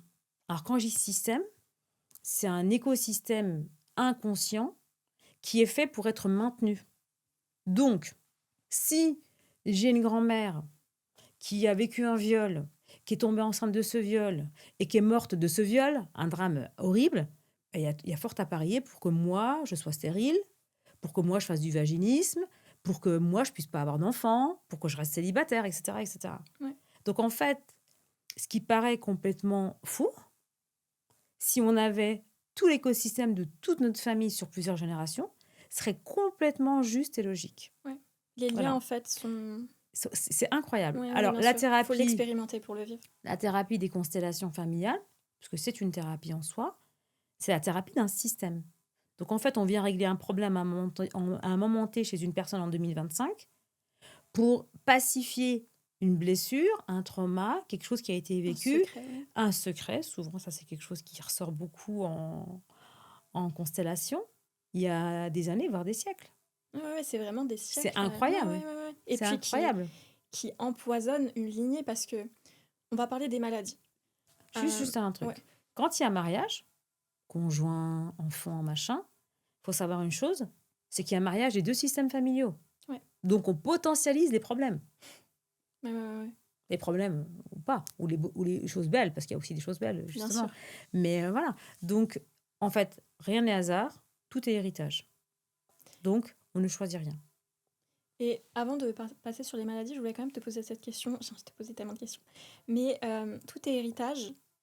Qui on est, nos forces, nos compétences, nos qualités. Il y a quand même des choses qu'on acquiert dans la vie, qu'on acquiert parfois contre notre volonté. Enfin, moi, je prends tout souvent cet exemple par rapport au business. J'ai fait beaucoup de burn-out parce que... Enfin, j'aime le business, mais il y avait beaucoup ce truc de ma vraie nature vs celle que j'ai appris pour survivre. Je sais pas si tu vois ce que je veux dire. C'est une réaction. Tu es devenue celle que tu es par réaction. Donc ça veut dire qu'il y avait beaucoup de peur. C'est tout ce que ça veut dire. Ça veut rien dire. Oui, bien sûr. Ça veut rien dire du tout. Tu deviens grosse parce que tu manges trop, mais tu n'étais pas grosse à la base. Oui, bien sûr. Tu vois, c'est une réaction en fait. Compétences de qualité, enfin de force de caractère. C'est pas du hasard. Ce que tu es devenu, ce que tu as acquis en matière de qualité, d'appétence et tout. Même quelqu'un qui a par exemple un don. On va apprendre la cuisine, un instrument de musique, bricoler ou que sais-je. Les gens qui sont vraiment doués c'est un héritage. Ils ne le savent pas. Okay. Parce qu'il y a des gens qui savent cuisiner qui n'ont jamais appris. Il y a des gens qui savent bricoler qui n'ont jamais appris. Il y a des gens qui sont très doués en mécanique qui n'ont jamais rien appris. Oui, bien sûr. Ils ont ce truc-là de faire. Et ils savent que... Enfin, moi, quand je cuisine, je sais que je ne suis pas toute seule. Je sais que je suis aidée parce que la façon que j'ai d'agencer mes ingrédients, je me dis, attends, je vais mettre ça me sort d'où je vais mettre ça. Puis je cuisine très relevé, donc je sais bien que ça vient de quelque part, quoi. Moi, j'ai pas cuisiné avec ma mère, hein. Je le dis tout de suite, parce qu'il y a des gens qui disent que c'est la mère. Non, moi, j'ai jamais cuisiné avec ma mère, j'avais horreur de ça. J'étais un garçon manqué, donc je cuisinais pas. J'ai commencé à cuisiner quand j'ai eu des enfants, donc cuisiner très tard, un peu par amour, en fait. Je me suis mise à cuisiner par amour, parce que moi, je cuisinais pas, je m'en foutais, en fait. Et puis ça s'est venu naturellement, donc tout est héritage, très intéressant. Ah oui, tout est héritage. D'autant plus, c'est sûr. L'importance, en tout cas moi que j'ai réalisé beaucoup, forcément cette année en travaillant sur le transgénérationnel, c'est important, enfin, comment dire, je pense que beaucoup vont se reconnaître dans ce que je veux dire, mais entrepreneuse forcément, je vis dans le futur. Je n'aime pas vivre dans le passé, j'aime pas la nostalgie, etc. Mais cette année, le transgénérationnel m'a permis justement de regarder en arrière et rendre hommage à mes ancêtres. Ah oui. Et en fait, tu vois, quand on voit que tout est héritage, on parle des poids, mais on parle aussi de nos qualités. Et je pense que c'est extrêmement important de rendre hommage justement à nos ancêtres qui ont vécu des choses qui nous permettent d'être là où on Mm. en est et d'être qui on est aujourd'hui. D'être là tout simplement. Ouais. Aussi, tout simplement. Merci. Sinon on serait pas là. Ça, c'est une certitude. Ah oui, c'est sûr. Et puis ça vient pacifier quelque chose. Au-delà de tout ça, c'est des fois on peut en vouloir à ses parents. Je pense aux gens qui ont été déracinés. Il y en a beaucoup en France. Ouais, bah oui. Surtout de Actuellement, siècle. pour des histoires de guerre, etc. On peut en vouloir des fois à nos parents. Moi, je pense que tous les enfants finissent par juger leurs parents un jour. Ça, c'est Évidemment. Jusqu'à ce qu'ils deviennent parents, peut-être. jusqu'à qu'on finisse par comprendre qu'en fait, ils ont vraiment fait leur max et qu'on les aime et qu'ils nous aiment. Ça pacifie pas mal de choses. Mais une chose est sûre, c'est que aucun ancêtre, mort ou vivant, n'aura envie de nous voir souffrir. Oui, bien sûr. Voilà. Il y a très peu de démons, de fous. Il y en a, mais il y en a très peu, en fait. Ouais. Il y en a très, très peu. Et pour revenir justement donc, sur les blessures transgénérationnelles, comment reconnaître quand c'est du transgénérationnel et pas du vécu? Donc juste avant, on parlait des blessures vécues, donc plus psychologiques liées à notre vie actuelle, donc nos réflexes, nos croyances, nos schémas. Le transgénérationnel, comment tu le décrirais? Est-ce que c'est...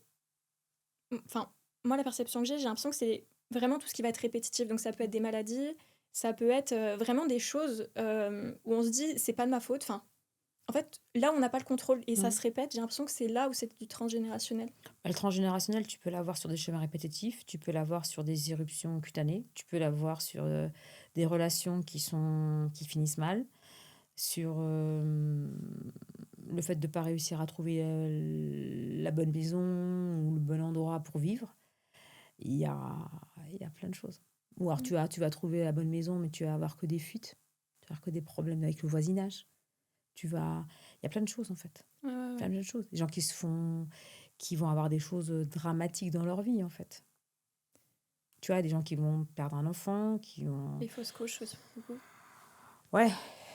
La sphère féminine en dit long sur le transgénérationnel quand même en général. La sphère sexuelle en général. Ouais. Bah oui, les hommes qui ont des problèmes d'érection, d'infidélité, de se mettre en danger, etc., on dit long sur le transgénérationnel. Parce que c'est vraiment... Il y a beaucoup de choses comme ça. Pour expliquer un peu plus aux gens qui ne connaissent pas, essayer de rendre ça plus concret avec des exemples, il y en aura énormément. Je vais prendre l'exemple des maladies parce que c'est quelque chose qui est très concret, on va dire. Alors, chacun ses croyances. Les maladies, on le prouve de plus en plus, ont énormément de causes émotionnelles. Et dans le transgénérationnel, j'ai l'impression, je trouve que c'est extrêmement marqué. Exemple, une lignée de famille où ils décèdent tous d'un cancer de la gorge. À 45 ans. Ils n'ont jamais fumé et ils décèdent tous d'un cancer de la gorge, qui est la symbolique du secret non dit, des choses qu'on garde pour soi. Des secrets, des non-dits et des choses cachées en général. Des choses qui n'ont pas été exprimées en tout cas. Ça, c'est clairement du transgénérationnel, les maladies qui se répètent. Les organes aussi. Ouais. Oui. Hein, si tu as des enfants de 12 ans qui ont un cancer du fumeur, c'est quand même la tristesse, le poumon. Donc, les poumons, c'est la tristesse. Donc, c'est ce qu'on disait tout à l'heure. C'est en thérapie, en constellation, ça suffit. Hein. Il y a beaucoup de gens qui n'ont pas de problème, qui arrivent en thérapie. Moi, je leur dis, mais en fait, on va faire une constellation. C'est pas la peine que je fasse une thérapie avec vous. C'est trop marrant parce que ça rebondit. Non, mais ils n'ont pas de problème. Pour être honnête, ils n'ont pas de problème, en fait. J'ai pas de mal à parler de mon cas, même si je parle pas trop de ma vie personnelle, mais je donne des exemples concrets. Mais pour vous dire, donc moi, en ce qui me concerne, j'ai fait plus de 10 ans de thérapie. Donc, les blessures vécues, on les a nettoyées. Pas avec moi. Hein. Comment ? Pas 10 ans avec moi. Hein. Non, pas 10 ans avec toi. Je fais pas 10 ans de thérapie, moi. Jamais, jamais je garde quelqu'un 10 ans. non. Après, ça a été... il y a eu des passages à vide, etc. Mais bon, bref, on va dire les blessures vécues, elles étaient clean. Et puis, toi et moi, il y a environ 2 mois, donc on travaillait sur un de tes projets. On était dans la cuisine, on parle, on papote. On parle du transgénérationnel. Et puis, je te dis que moi, ça m'intéresse depuis des années, mais que...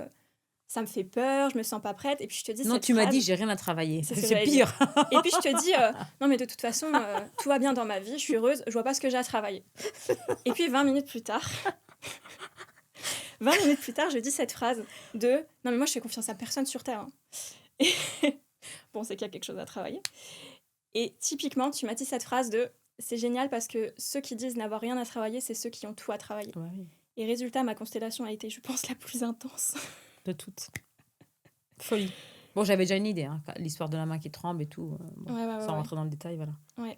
Mais du coup, Mais je voulais pas te le dire, par contre. de quoi? Bah, que c'était ce qu'on a travaillé en Ouais. constellation. Je le Ah bah, savais ça a été un avant. choc.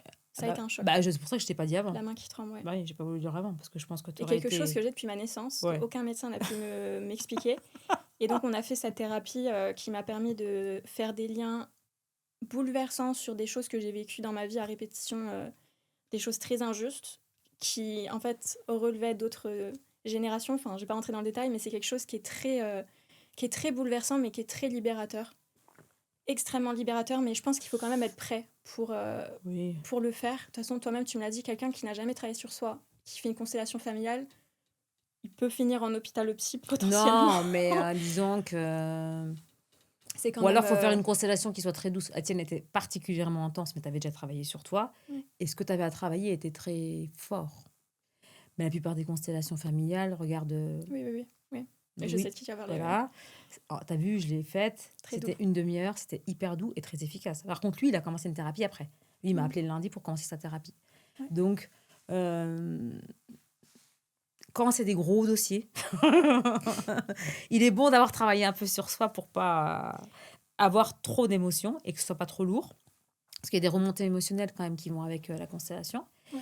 Moi, je l'ai bien vécu après, étonnamment. Donc, tu vois, Ah, ouais. c'était hyper intense, après, mais finalement... j'avais préparé le terrain un mois avant où je suis tombée malade 3 semaines. Mais... Voilà, ça s'est quand même très bien passé. Après, là où moi, là où moi j'interviens, c'est que selon les profils, parce que j'ai de tout, hein, j'ai des gens qui ont travaillé sur eux, j'ai des gens qui n'ont pas travaillé sur eux, j'ai des hommes, des femmes, enfin peu importe, personnes très âgées, plus jeunes, etc. C'est que c'est à moi de faire une constellation qui soit plus douce, Et qui soit adaptée à la personne adaptée, aussi, et puis on n'est pas obligé de tout travailler le jour-là. mais de toute façon, on peut pas. Non, mais, On peut pas tout travailler en une fois. mais on peut faire plusieurs constellations, c'est ça que je veux dire. Ah ouais. Mais bien sûr, moi j'en ai fait 5 ou 6, moi personnellement. Je En n'ai pas une journée travaillé Ok. mes mêmes problématiques. Non, pas, Ok. pas une journée, Ah oui, en, c'est ce en que je te plusieurs disais. mois. Ah oui. Ah bah oui, bien sûr. Non, moi, je Voilà. parlais en un coup. On Ah peut pas non, tout non, faire mais en tu un peux coup. pas faire une constellation en 5, c'est pas possible. Ouais. Mais puis il y a plein de constellations différentes. Voilà, on peut travailler un mouvement de l'âme, on peut travailler une constellation avec les archétypes. Karmique, il y a plein de On va choses à revenir, faire. on va Exactement. Mais pour les gens qui ont beaucoup de choses, souvent il faudra le faire en plusieurs fois et ce sera bien plus doux parce que moi je crois en 2 choses dans la thérapie. Je crois en l'intelligence et en la douceur. Mhm. Il faut les 2. Il faut Ouais, de bien sûr. l'intelligence et de la douceur. Intelligence, ça veut dire bienveillance. Tu vas pas l'assassiner avec un truc énorme, il va mettre 3 semaines à s'en remettre. Non. On va travailler des choses douces, genre un jumeau perdu, deux, trois petits trucs. Et puis lui, il va se rendre compte qu'il se sent déjà beaucoup mieux, ou elle va se rendre compte, et qu'elle aura envie d'aller plus loin. Mais c'est aussi un chemin, quoi. C'est un cheminement. Oui, bien sûr. Mais c'est à la constellatrice de faire en sorte que ce soit pas non plus trop déroutant pour la personne et qu'elle finisse mal, quoi. Et question, parce que bon, les constellations, c'est très difficile encore une fois à expliquer, il faut l'expérimenter, donc je vous invite à regarder la série Le chemin d'Olivier. Mais ma constellation a été effectivement intense, Très. mais est-ce que, parce que ni toi ni moi ne choisissons ce qui va sortir, est-ce que... Non, on choisit pas, mais moi j'avais déjà une idée avant de... Oui, bien sûr, tu pressens les choses, Ouais. mais est-ce que aussi les constellations qui sortent sont au niveau de ce que la personne est prête à vivre? Alors moi j'ai une grande confiance dans le champ morphique, c'est-à-dire c'est ce qui se passe. Le champ morphique, c'est le champ qui sait. Donc quand on met une constellation en place, il se passe un truc. Champ quantique. Champ quantique, champ morphique, c'est le champ qui sait. L'espace-temps, passé, présent, futur n'existe pas. C'est très particulier à vivre. C'est très particulier à vivre, mais c'est très intense. C'est exceptionnel aussi. Moi, je trouve ça génial. Moi, c'est une des meilleures expériences que j'ai vécues de ma vie. Je trouve ça hyper intense, j'adore. Et en fait, quand on met en place... Moi, je fais partie des constellatrices qui parlent très peu. J'interviens peu. C'est beaucoup le ressenti. Parce que je suis pas j'initie pas quelque chose, je suis dans l'accueil de ce que je vois, de ce que je ressens, de ce qui se passe. Et en fait, la constellation, elle se fait. Hein. Ce qui doit ressortir à ce moment-là, ressort. Parce que c'est le moment juste pour cette personne-là. Et moi, j'interviens très peu, au fond. Mais du coup, quelqu'un qui n'est pas prêt à recevoir beaucoup, ça va pas sortir. Tu vois, c'était vraiment ça, cette question. C'est comme on dit, non. L'univers, Dieu, te met sur ton chemin les épreuves que tu es prêt à endurer. Dieu ne peut pas t'envoyer épreuve plus grande que tu ne puisses supporter. Exactement. Surmonter, oui. Est-ce qu'en constellation, c'est la même chose? C'est la même chose. Okay. Tout ce qui est invisible, c'est la même chose. Jamais on se retrouve dans une situation où la personne, ça va aller trop loin, non. Oui, c'est vraiment adapté au niveau de réception de la personne, on va dire. Je crois que c'est vraiment adapté à l'histoire de la personne, à qui elle est vraiment. Mmh. Donc, moi, je fais très peu de choses. Moi, je suis juste là pour mettre en place quelque chose. Une fois que je l'ai mis en place et que j'ai toutes les informations, je refais une espèce de scène avec ces personnes et ces participants pour qu'en fait, ce soit pacifié, libéré, libérateur, pour que cette personne-là soit libérée de ce poids qui lui pèse, de son mal-être, de Mmh. cette violence qu'elle a vécue ou que sais-je, quoi. En vrai, c'est tellement difficile à mettre des mots parce qu'il faut vraiment le vivre, mais c'est quelque chose en fait où, encore une fois, si vous êtes intéressé, on en fera peut-être un épisode où on parlera plus en détail, mais c'est quelque chose qui s'explique et s'explique pas, où en fait, vous faites une thérapie sur ce que vos ancêtres ont vécu et il y a quelque chose d'émotionnel, de très intense qui se passe, où vous ressentez des choses qui ne sont pas vous. Et moi, honnêtement, avant de faire les constellations, je me disais, mais comment je vais faire pour ressentir les choses? Mais en fait, ça se fait tellement naturellement, Mmh. c'est fou. Et en fait, c'est presque même déroutant. Enfin, quand tu le vis, tu te dis, bon, j'accepte ce qui se vit. Mais là, quand on en parle, et pour ceux qui sont curieux de vivre l'expérience, c'est quand même fou. Comment on peut expliquer ce qui se passe énergétiquement? Comment on peut expliquer que énergétiquement, il y a quelque chose qui se rejoue dont on n'avait même pas conscience. Il y a une scène qui se déroule devant nos yeux. Il y a des ressentis qui arrivent dans mon corps qui ne sont pas les nôtres. Avec ce chant quantique qui s'ouvre. Enfin, c'est quelque chose, c'est de la sorcellerie, quoi. Tu vois ce Non, que je veux dire? Non, mais c'est complètement fou. c'est de C'est la science. complètement. Comment on Bah, peut l'expliquer? en fait, très simplement, c'est-à-dire que les informations de tes ancêtres, tu les as tous. Donc là, elles apparaissent. On fait une mise en scène, entre guillemets, pour que ça puisse apparaître, pour que ça puisse émerger, pour que ça puisse exister. C'est vraiment fou. Faut vraiment le vivre. Donc, en fait, c'est que toi, qui es connecté à tout ton système familial, nous, on se connecte, enfin, les participants se connectent à tout ton système familial, qui fait que tout est là, en fait. Mais moi, je trouve pas ça du tout incroyable, hein. Oui, non, mais. Parce qu'on vit les choses, mais en tout cas, pour ceux qui. En plus, je sais qu'il y a des personnes qui sont plutôt cartésiennes. Mmh. Donc, j'essaye de Mais mettre c'est pas des grave, mots. hein. Ah oui, non, c'est pas grave. Mmh. Mais en fait, c'est vraiment une expérience qui se ressent plus qu'il ne s'explique. Oui, et puis on n'a pas besoin de les convaincre. Ah oui, bien S'ils sûr. ont envie de venir, ils viendront. C'est pas. Oui, bien sûr, de toute façon, ça les appellera à un moment. Ben oui. De toute façon, même ceux qui n'y croient pas, parce qu'ils viennent par curiosité, ils viennent parce qu'une copine leur en a parlé, C'est quand même que quelque chose les appelle. déjà ça, et puis après, c'est les premiers à vouloir venir en constellation tout court, quoi. Parce qu'on peut venir en tant que participant ou en tant que constellé. Donc, participant, vous participez juste à ce qui se passe. Constellé, vous venez pour une problématique bien précise qui vous correspond. Vous venez pour vous, en fait. Mhm. Mais sachant que les participants travaillent. Ah bah oui, oui, énormément. On n'est jamais choisi pour un rôle par hasard. Ouais. Et moi, je dirais pas rôle, parce que rôle, je trouve que c'est pas très juste. On n'est Oui, jamais ça fait choisi théâtral, pour, oui. Oui, pour incarner quelqu'un. Exact. Mm. Ou l'émotion. Ou l'émotion, même un archétype, hein. Mm. Non, c'est très puissant. Mm. Et pour terminer sur ça, c'est libérateur pour soi, mais aussi pour s'aligner. Ouais, puis c'est surtout sans traitement, je trouve, médicamenteux. Oui. Ah oui, ça c'est sûr. Mm. Ouais. Ouais, bien sûr. Et il y a beaucoup de gens qui gagneraient à faire ça. En fait, je trouve que... Ah, pour moi, c'est une thérapie intense et express. Je sais pas si tu vois Alors, ce que je c'est veux déjà dire. ça fait gagner quelques mois, voire quelques années de thérapie. Mais comme dans tous les systèmes familiaux, il y a des choses qui vont pas, qui sont défaillantes, qui sont pas forcément équilibrées, pas forcément justes. Tout le monde devrait faire ça. Et moi, j'admire les gens de vos âges qui le font, parce que moi, j'ai 53 ans.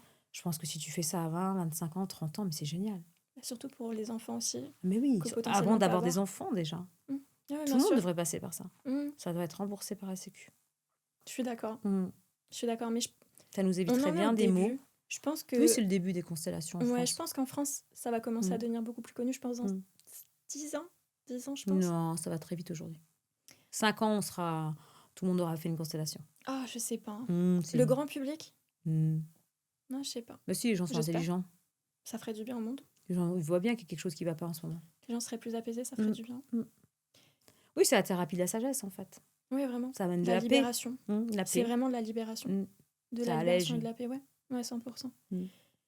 Maintenant, j'aimerais qu'on passe à la dernière catégorie de blessures, qui est... Là, on monte d'un cran. Là, on monte d'un cran en termes de subtilité.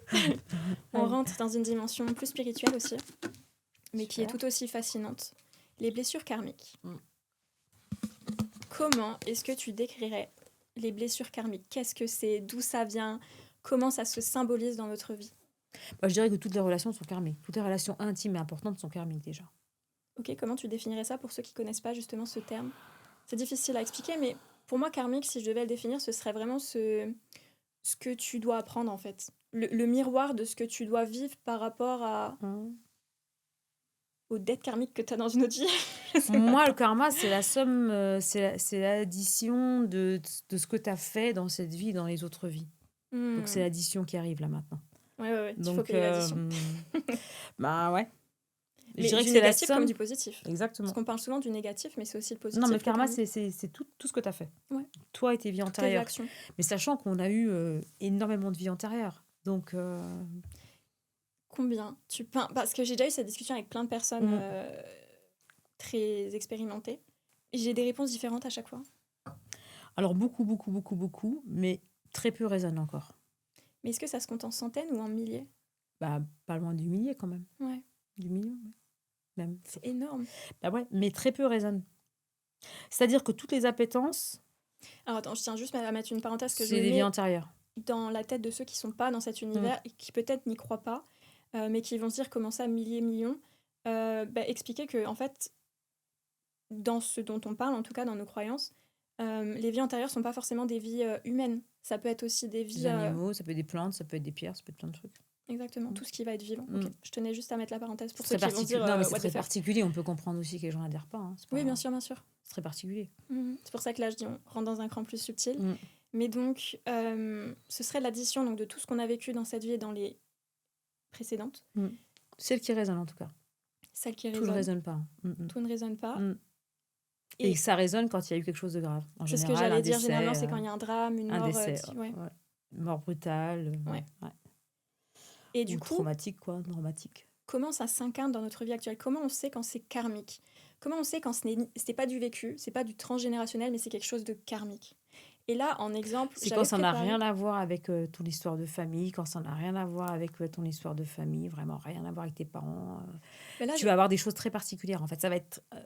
Les vies antérieures, c'est très précis hein, quand même. C'est quand même. c'est rare, allez, tu m'as dit. ouais, il y a allez, sur 40, 50 consultations, peut-être il y en a une. Il y a un problème de vie antérieure qui Je résonne. m'étais noté des genres d'exemples pour parler aux gens parce que même si vous n'y croyez pas, il y a quand même des choses qui, je suis sûre, vous avez expérimenté dans votre vie. Ça peut être des sensations de déjà-vu très forts. Ça peut être chez certaines personnes des peurs complètement irrationnelles pour l'eau, le feu. Ça peut être, justement, on parlait des personnes qu'on rencontre. Ça peut être une personne qu'on rencontre et on a une connexion immédiate qui est très, très, très, très forte et qu'on ne peut pas expliquer. Donc là, il y a un lien de l'âme et ça peut être une relation karmique, même si tout est karmique. Mais du coup, tout ça, pour moi, c'est ce que je mets dans Les vraies histoires d'amour, c'est karmique. Hein. le karmique. Oui, Les grandes histoires d'amour, c'est c'est karmique. les âmes qui se retrouvent. Ah oui, qui sont venus finir quelque chose. Bon, là, ça fait mal. Hein. Ça fait mal. Ça Oui, fait très, très mal. ça fait mal. Hein. C'est magnifique, mais C'est très beau, ça mais monte ça très fait... haut et ça descend très bas. Ah oui, ça rend fou. Ouais. Mm. Oui. Mm. Euh, Pas de nom. Il se reconnaîtra.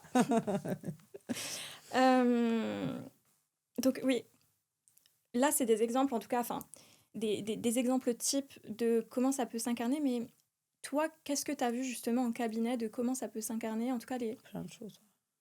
c'est quoi les choses qui te viennent en tête? Une jeune femme qui avait des appétences pour la prostitution et les cabarets, alors qu'elle avait rien pour ça. Et Donc, toi, comment tu... alors, c'est très difficile à expliquer pour moi parce que Ouais. entre la psychologie, enfin, les gens qui ont un problème en ce moment, que ça va pas, il faut accompagner pour que ça aille mieux dans Des dépression. blessures vécues psychologiques. Voilà, vraiment une vraie blessure qui est vécue actuellement, un burn-out, ce que tu veux, une dépression. C'est lui qui a un truc avec son transgénérationnel et la vie antérieure. Je sais pas comment je le fais, mais je sais que je le sais assez vite. Et Oui, bah attends, oui, oui. te dire comment je le Immédiatement, sais, Ouais, bien je sûr. sais pas, parce que c'est des informations. Donc moi, je me dis, mais là, elle me parle de ça. Mais moi, en fait, au moment où elle me dit ça, je vois un truc dans la Nouvelle-Orléans. Je vois qu'elle est esclave, qu'elle est métisse. J'ai déjà toute une... Comme Je sais de qui tu parles. voilà, comme si j'avais une scène, comme si on me montrait un film. D'une Et autre j'ai même vie. le prénom de la personne, mais je sais pas. Je sais Mm. pas dire si c'est un champ d'information, en fait. Qui parvient donc d'une autre vie et qui fait Ouais. qu'aujourd'hui, cette personne a ses Ah oui. attraits, Ah ses oui. attirances. Ah oui, oui, et puis qu'elle n'est pas forcément heureuse et bien, mais dans sa tête, dans son cœur, mais c'est vrai. Et après, là où je sais que c'est juste, c'est que dès que je dis, ben, il y a un cabaret, c'est la Nouvelle-Orléans, vous êtes métisse, Et ça résonne. vous êtes née d'un viol, et là, la fille, je dis, j'ai un prénom, je lui donne le prénom, et là, elle se met à pleurer, mais alors elle se met à pleurer toutes les larmes de son corps. C'est-à-dire que c'est... Et ça résonne très fort. Oui, parce C'est qu'elle immédiat. me dit, mais ce prénom-là qui était très original, elle me dit, je l'ai entendu il y a 2 jours. Les synchronicités. Oui, parce que je pense qu'elle avait déjà l'information avant de venir chez moi, puisqu'elle le porte, ce truc-là, en elle. Ouais. C'est une de ses vies antérieures, hein, c'est pas la mienne, hein. Donc Mmh. moi, j'ai juste des informations que je lui redonne. Donc on va aller travailler pour que, comme si elle avait accès à ce champ-là, et que ça vienne libérer quelque chose en elle. Ouais, bien sûr. Mm. Mais les annales akashiques, parce que c'est une séance d'annales akashiques, ça suffit pas non, forcément à guérir la personne. Elle a l'information. Après, la guérison, c'est autre chose, hein. Comment tu prénommes ça? Anna? Annales akashiques. Anna Lakashik? Mm. En quoi ça consiste? Ah ben, ça consiste à aller voir dans sa vie antérieure. Et c'est C'est quoi? Tu comme la mets si sous j'avais... hypnose? Non, Non, pas du tout. c'est pas sous hypnose? Non. Ok. Il y a 2-3 trucs qu'il faut respecter pour faire une séance d'annales akashiques, qui sont de l'ordre de l'accès, on va dire, émotionnel, spirituel à cet endroit, on va dire. C'est comme une bibliothèque, en fait, de ces vies antérieures des gens. Mm. Et voilà. Ok. Mais ça m'arrive en sortant un samedi soir, ça m'arrive en travaillant, ça peut m'arriver partout. C'est pas forcément un truc que je décide, mais là, elle venait pour une problématique qu'elle n'arrivait pas elle-même à résoudre, quoi. Et est-ce que c'est dette karmique? Est-ce que c'est de la dette karmique finalement? D'une certaine façon. Non. Blessure, ce serait quoi la différence entre une blessure karmique et une dette karmique? Ah oui, Pour non, c'est moi, différent, c'est vrai. c'est une vie antérieure qui se rejoue dans sa vie actuelle parce que la personne qui a vécu ça, on pourrait dire que d'une certaine manière, elle en souffre encore. Cette Mm. femme-là qui est morte de ça, d'ailleurs, mon histoire est très, très, très belle, mais très dure aussi. Elle n'est pas en paix là où elle est, quoi. C'est comme, si tu me permets, donner l'exemple que tu m'avais donné une fois d'une patiente que tu avais eue, ou d'un patient, je ne sais plus. L'histoire était bouleversante. Je sais plus c'était quoi l'histoire, c'était pas avec des pyjamas, une peur des pyjamas ou je Oui, sais oui, des pas quoi. pyjamas mariés. Ouais, est-ce Ouais. que tu peux la partager ou pas? Bah, il y a une dame qui vient me voir, de quarantaine d'années, et bon, pour une problématique qui n'a rien à voir avec les pyjamas rayés. Et puis moi, je me dis, mais il y a un truc avec ça. Je sais pas comment on vient à parler de ça. Puis elle me dit, bah, mais j'ai un truc avec les pyjamas rayés. Je dis, mais vous voulez dire Deuxième Guerre mondiale, la déportation, tout ça? Elle me dit, ouais, ouais. Et en fait, c'était évident pour moi. Je sais pas comment t'expliquer. Ouais, bien sûr, c'est J'ai immédiat. senti j'ai senti qu'elle avait vécu ça, quoi. Ouais. Alors elle, en tant que femme de 40 ans, non. Mais qu'il y avait quelque chose en elle qui se jouait, se rejouait, et fait le Mm. choix de ne pas avoir d'enfant. Ouais. Tu vois, c'était très particulier quand même, hein. Ouais, bien sûr. Bien sûr, bien sûr. Ouais. Et est-ce que cette blessure karmique, du coup, pour revenir sur la différenciation entre blessure et dette, est-ce que dette karmique, c'est justement ce qu'on aurait fait de mal, même s'il n'y a pas trop la notion de morale, mais quelque chose qu'on aurait fait de mal dans une ancienne vie qu'on doit payer aujourd'hui? Moi, je dirais qu'on est choisi pour libérer quelque chose, parce qu'on Ok. en est capable. Tu parlais des preuves qu'on t'envoie et que tu peux surmonter. Et après, on a le choix. On fait le travail ou on le fait pas. J'allais te le dire, c'était ma Voilà. prochaine question. On a le C'est choix.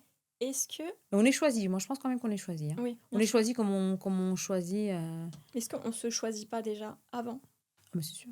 On choisit nos parents, on choisit tout. C'est vrai que quand c'est très très dur, faut vous dire que vous avez choisi votre vie quand même. Bon, là, on est dans une dimension spirituelle qui ne parlera peut-être pas à tout le monde, et pour ceux à qui ça parlera, je Si suis vous très décrochez, contente. si ça vous parle pas, c'est pas grave, décrochez. Ouais, c'est pas grave. On sera plus nombreux après. Mais pour terminer sur ça, je voulais quand même te poser cette question qui est très intéressante et que tu as un petit peu anticipée, mais est-ce que donc les dettes karmiques, c'est quelque chose qu'on choisit, qu'on subit, Non. qui nous est destiné? Bah, je crois qu'on choisit tout avant de venir au monde. On choisit tout. On choisit ses parents, sa couleur, tout. On choisit tout. Et après, en tant qu'adulte, adulte, bah, où on va vers une spiritualité douce et bienveillante, une religion qui nous parle, hein, parce qu'il y a aussi des gens qui rentrent en religion. Bien sûr. Et c'est OK, hein. Et pour ouais, solder quelque chose, ouais, je pense. Mm. Alors, on peut parler de solder karma, mais les musulmans, ils parlent de djihad. Je pense que chez les catholiques, Et ça se retrouve dans tout. toutes les religions, vous l'avez. On est tous d'accord sur le fond, c'est juste Bah la oui, forme qui change. exactement. Donc, je crois que on a le choix, au moins, de faire ce travail-là ou pas. Mhm. Voilà, on a le choix. Libre à nous, on va dire, de choisir. Mais je crois que quand on est prêt, les bonnes personnes arrivent. Moi, je vois les gens qui arrivent en thérapie chez moi, ils ont fait plein de thérapies différentes, des parcours de dizaines d'années. Ils arrivent chez moi, ça dure 3, 4 mois, 6 mois. Et je Même pense parfois que 3 séances, hein. ou Tu je très efficace. voilà, ou peut-être tu auras ça, je sais plus, mais en fait, je me dis: «Bah, c'est just in time, quoi». Mmh. C'est le bon temps, bon Ouais, bien timing sûr. pour eux, pour moi et c'est très bien. Il y a rien Mmh. de c'est très serein, en fait. Tu tu anticipes, sur quoi je voulais terminer, mais maintenant qu'on a fait le point et j'espère du coup que cet épisode pourra parler aux personnes qui nous regardent et qui nous écoutent, de, en tout cas, identifier potentiellement ce qui peut les empêcher d'avancer d'une certaine manière. D'être eux-mêmes ou d'être eux-mêmes, Exactement, surtout. qui est, je pense, pour moi, le problème de notre siècle. Mmh. Une fois qu'on a ces blessures-là, qu'est-ce qu'on en fait? Qu'est-ce qu'on en fait maintenant? C'est quoi la prochaine étape? Bah, la Est-ce que conscience, c'est ce que tu disais tout à l'heure. mais est-ce que on peut se guérir seul? Est-ce que il faut se faire accompagner? Qu'est-ce qu'on fait, en fait? Parce que savoir ne suffit pas. Il faut, comme tu Non. l'as dit, les étapes. Mmh. En fait, savoir, c'est, la psychanalyse. Bon, la psychanalyse analyse, hein, elle guérit pas, hein. C'est pas moi qui le dis, c'est Freud, hein. Je dis voilà. Heu, ben, là, moi, je dirais qu'il faut vous faire confiance. Vous allez sentir en vous que vous devez aller vers telle ou telle, je sais pas, méthode, personne et Ah ça d'ailleurs, je tiens à mettre un warning parce que non, mais parce que ça m'insupporte. Ça m'insupporte. Je compte faire des épisodes avec des psychologues, des psychiatres, donc je pense que j'en parlerai encore plus en détail avec eux.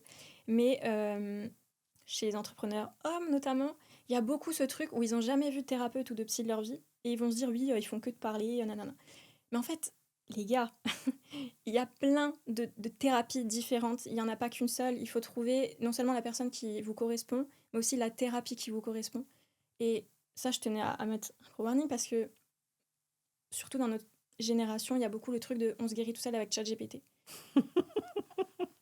Et en fait, moi, ça m'insupporte parce bonne que chance. les gens continuent à entretenir les mêmes angles morts Ah bah, c'est grave, ouais. et en plus à se conditionner en fait dans leurs croyances, même s'ils pensent qu'ils se challenge et tout, c'est pas le cas. Et du coup, il y a beaucoup ce rejet de la thérapie qui pour Mmh. moi est une grosse erreur parce qu'il y a des préjugés, des idées reçues, Mmh. mais il existe plein de thérapies différentes. Honnêtement, il y en existe combien? Il y en a tellement de Ah thérapies. ben, autant que tu veux, c'est pas Il y en a énormément. EFT, EMDR, hypnose, Il y en a tellement. psychanalyse, Mhm. psychothérapie, Constellation. constellation, il y en a plein, Ouais, il y en a plein, plein. tellement. Ouais, puis je pense que c'est important de laisser les gens libres. Ouais.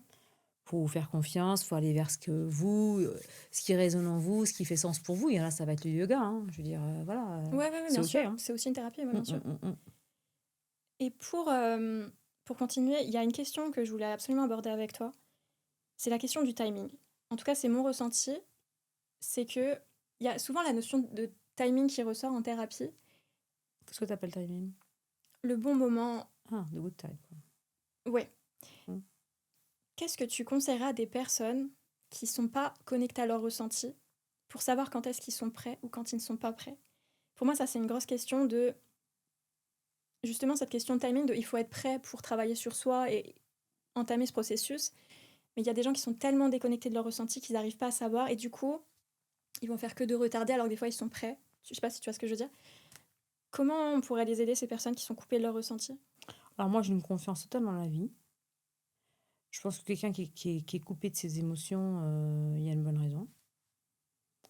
Et quand ce sera le moment juste pour cette personne-là, il va se passer quelque chose dans sa vie qui fera qu'il finira par aller à trouver le bon thérapeute ou la bonne thérapeute et il ira vers sa guérison. Mais c'est une question de timing personnel. Ouais. Il y a rien à forcer, en fait. Ok. Tout est juste, hein.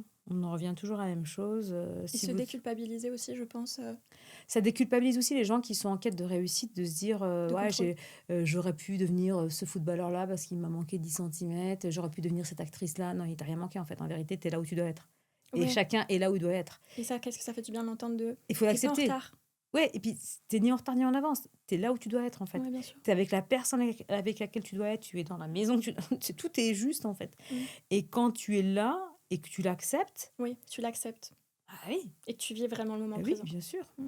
bien sûr et je crois qu'il y a beaucoup d'injonctions qui sont, anxiogènes. Il y Tu en as a des gens qui énormément. travailleront jamais sur eux parce qu'il y aura jamais le bon moment Mm. et qui vont mourir, avec leurs croyances limitantes, Ouais, mais c'était leurs leur vie. blessures. Mm. Exactement, c'est leur chemin. En fait, ce qui est dur à accepter quand tu sais, quand tu vois, quand tu comprends les choses, c'est que tu peux pas sauver tout le monde, déjà ça c'est une certitude, Même personne. voire personne, même quand tu es payé pour. Tu peux accompagner vers quelque chose, mais tu peux pas sauver les gens. Et surtout, c'est que le chemin de l'autre, de ton autre, même de la personne avec laquelle tu vis, ton enfant et tout, c'est le sien, quoi. Ouais, c'est son cheminement. Et on n'est pas responsable, ça je le souligne pour tous les hypersensibles qui m'écoutent, on n'est pas responsable de l'état émotionnel des autres. Je pense Mamie que du c'est bonheur, hein. important. C'est vrai. En fait, comme je disais à mes enfants quand ils étaient petits, je disais, je fais beaucoup pour vous, mais je peux pas tout. C'est déjà pas mal, hein, beaucoup. Hein. Je peux beaucoup pour toi, mais je peux pas tout. Et, et c'est important, je crois. Puis ça permet de prendre chacun ses responsabilités aussi, je crois. Ouais, bien sûr. Il y a des gens qui sont très très bien dans leur zone d'angoisse. Ah oui, ça c'est un autre sujet. Mais ils existent dans leur dépression. Il y a des gens qui existent dans leur dépression parce ouais. qu'ils ont toujours mal quelque part, en fait. Et puis qu'on leur prête de l'attention excessive. Oui, puis je suis déresponsabilisée. Ouais, bien sûr. Je suis en dépression, je suis au fond de mon lit, j'ai pas besoin de travailler, j'ai pas besoin de m'occuper de mes enfants et de ma vie. Ils sont démissionnaires de leur vie, en fait. Ouais, bien sûr. Les gens C'est qui font beaucoup de choses aussi. T'as ça dans les gens qui sont très actifs, hyper actifs. Ils sont complètement démissionnaires de leur vie. Ouais, bien Bah oui, sûr. parce que quand t'es dans le faire, t'es pas dans l'être humain. On n'est pas des fers humains, on est des êtres humains. C'est pas du tout la même chose pour moi. Et tu le poses, machin, il va faire une crise d'angoisse. On n'est pas des fers humains, on est des êtres humains. Ouais, tu vois, il va faire une crise d'angoisse parce qu'il saura pas s'arrêter. Ouais. Et t'as plein de gens qui sont dans une espèce d'éternelle fuite, mouvement perpétuel, mais ils passent à côté de leur vie. Alors pour moi, rater de sa vie, c'est ça, c'est passer à côté de sa vie. Ouais, je suis d'accord. Et je pense que les réseaux faisant sociaux, beaucoup. beaucoup. Et en faisant beaucoup. Hein. Ces gens, si tu les vois, ils ont réussi plein de choses. La liste est très longue. Ah oui, ils sont hyper doués dans plein de choses et tout. Ouais. Mais par contre, ils sont complètement déconnectés de ce qui se passe là, parce qu'ils n'arrivent pas à cette connexion-là à la garder, parce que quand ils se connectent à ça, fuite, de toute façon. Ils sont dans l'angoisse. Ils savent même pas, en fait. Ouais, bien sûr. Si, ils savent, mais ils fuient. Si. Moi, par contre, je pense que tout le monde sait tout. Hein. Je pense que tout le monde est conscient de tout. Hein. Moi, j'ai des personnes que j'ai accompagnées en business très anxieux. Tu peux pas te mentir. Tu peux mentir aux autres, mais tu peux pas te mentir. Tu faut te mentir à toi, vraiment. Non, mais il faut aller creuser. Parce qu'ils ont des couches et des couches et des couches. Mais quand tu creuses... Dans le déni. Oui, bien sûr. Ah oui, il y a des dénis très forts. Hein. Ah ouais, s'il y en a un. Moi, je pense qu'on sait. Moi, je pense qu'il n'y a pas d'imbécile. Pour moi, il n'y a pas d'imbécile. Il faut écouter sa petite voix. Il y en a qui camouflent la petite voix, quoi. Moi, je pense qu'il fuit. Ah bah oui, bien sûr, c'est de la fuite. Le déni, c'est de la fuite, ouais. C'est quoi pour toi se libérer ? Si je m'observe bien, je vais enlever toutes mes couches.